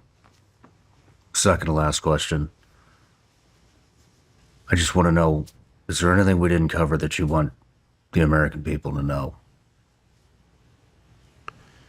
I want the American people to know that, the Trump administration, unlike what the media is pushing, is not inhumane. Everybody in this group is trying to save lives. As I said earlier, secure border saves lives. We're looking for 300,000 children the Biden administration released to the country to sponsor them weren't properly vetted. Everybody in this program right now knows what it's like. to see children in forced sex trafficking or forced labor. I've seen a lot of tragedy in my life. And I'm simply trying to prevent as much of that tragedy as possible and secure border safe lives. I get called a lot of names. I don't care. I don't give a shit what people think about me. I don't. As long as my family, my Lord and Savior, think I'm doing the right thing, then I'm good. The hate doesn't mean anything. The protesters, I love them. That means my message is getting out. That means you're over the target. We're saving lives every day. Secure border saves lives. Illegal immigration is not a victimless crime. People, you see an illegal alien, you say, okay, we're here to make a better life for himself and his family. He's working maybe in a restaurant or something. But you don't understand the whole ugly underbelly, what happens with these criminal cartels, what happens on that border. Illegal immigration is not a victimless crime. The system needs to be fixed. But until then, we can't allow people to come into this country unvetted. We can't allow the border to be a crime zone for 2,000 miles. You just can't allow that. A lot of bad things happen on that border. A lot of bad things come across that border. And what the Trump administration, I'm proud to say, again, I'll say 1,000 times a day, the most secure border in the history of the nation today, because of the leadership of President Trump and the men and women wearing that uniform. Man, that's good to hear. So I would like to, I've read all these stories about Border Patrol ICE agent, for your viewers. If you see a Border Patrol agent, tell them thank you. Because they're getting vilified every day by the media. ICE agents, they're getting vilified. Death threats are outrageous. Just give them a thank you. Because they really are. 2 o'clock, 3 o'clock this morning, you're going to be laying in bed, I'm going to be laying in bed. Hopefully we'll be sleeping next to our loved one. At the same time, you got a Border Patrol agent standing on a dirt trail in the middle of nowhere because the sensor went off. So something's coming north on that dirt trail. They don't know, is it an illegal alien looking for a better life? Or is it a heavily armed drug smuggler? They don't know they're going to take it on. I know because I've done it. I stood on that dirt trail as a Border Patrol agent, shitting your pants, wondering what's coming. But they're going to stay in there and take it on. They're doing this every night while we sleep, keeping this country safe. Men and women of ICE, they're getting vilified every day in the media. Every morning I wake up, I read all these stories about ICE agents, how terrible they are. People need to remember the ICE agents and Border Patrol agents, they're mothers and fathers too. They don't hang their heart on a hook when they go to work. They've seen a lot of bad things happen that they take home to them every day. They take sicknesses home to their families, whether it's TB, they get TB screenings all the time. They take sickness. These men in the Border Patrol, they actually bring toys from their families to bring them to children to play with, whether in the facilities. They really do care. They really do have a great heart. Under the last 4 years on Biden administration, the record amount of Border Patrol that committed suicide was highest ever. Had over 40, I believe. Now, I don't know, whatever internal struggles they were having, giving CPR to babies, talking to little girls been raped, finding dead bodies floating down the river, seeing how these criminal cartels treated these people certainly weighed on them to the point they took their own lives. These men and women are heroes, and I hope the American people understands your heroes, recognize them as heroes, and thank them. That's all I ask for. I mean, I'll retire again, hopefully for the last time, but I'll always have the six of these men and women, because I was one of them. I know what it takes. They're the nation's finest. Our military and our first responders are America's minus 1%. I hope people recognize that. True Americans. It's a great closing statement. Thank you. Last question. If you had 3 people you'd like to see on the show, who would it be? President Trump. You want him? You bet. I think President Trump, I think he's, again, people have their opinions. But for a guy that does what I do, greatest president of my lifetime. Because this proven success on the border.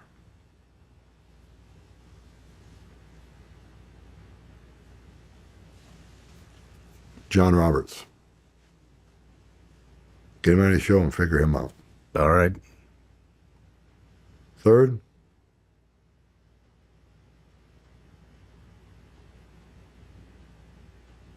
I was going to say Cash. We already had him.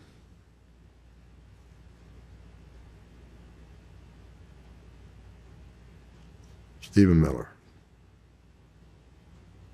We'll reach out. Stephen Miller has a great mind. He's just brilliant. And not just with immigration, trade. I mean, just a smart guy.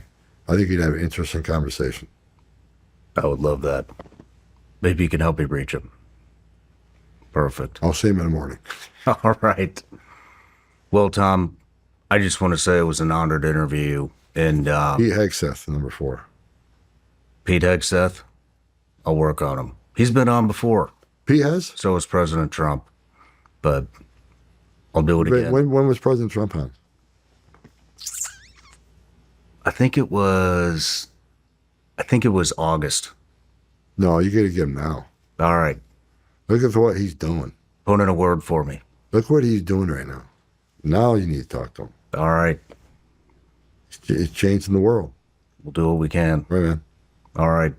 Well, thank you so much again. And, man, you're crushing it. And Appreciate you, good man. to see you.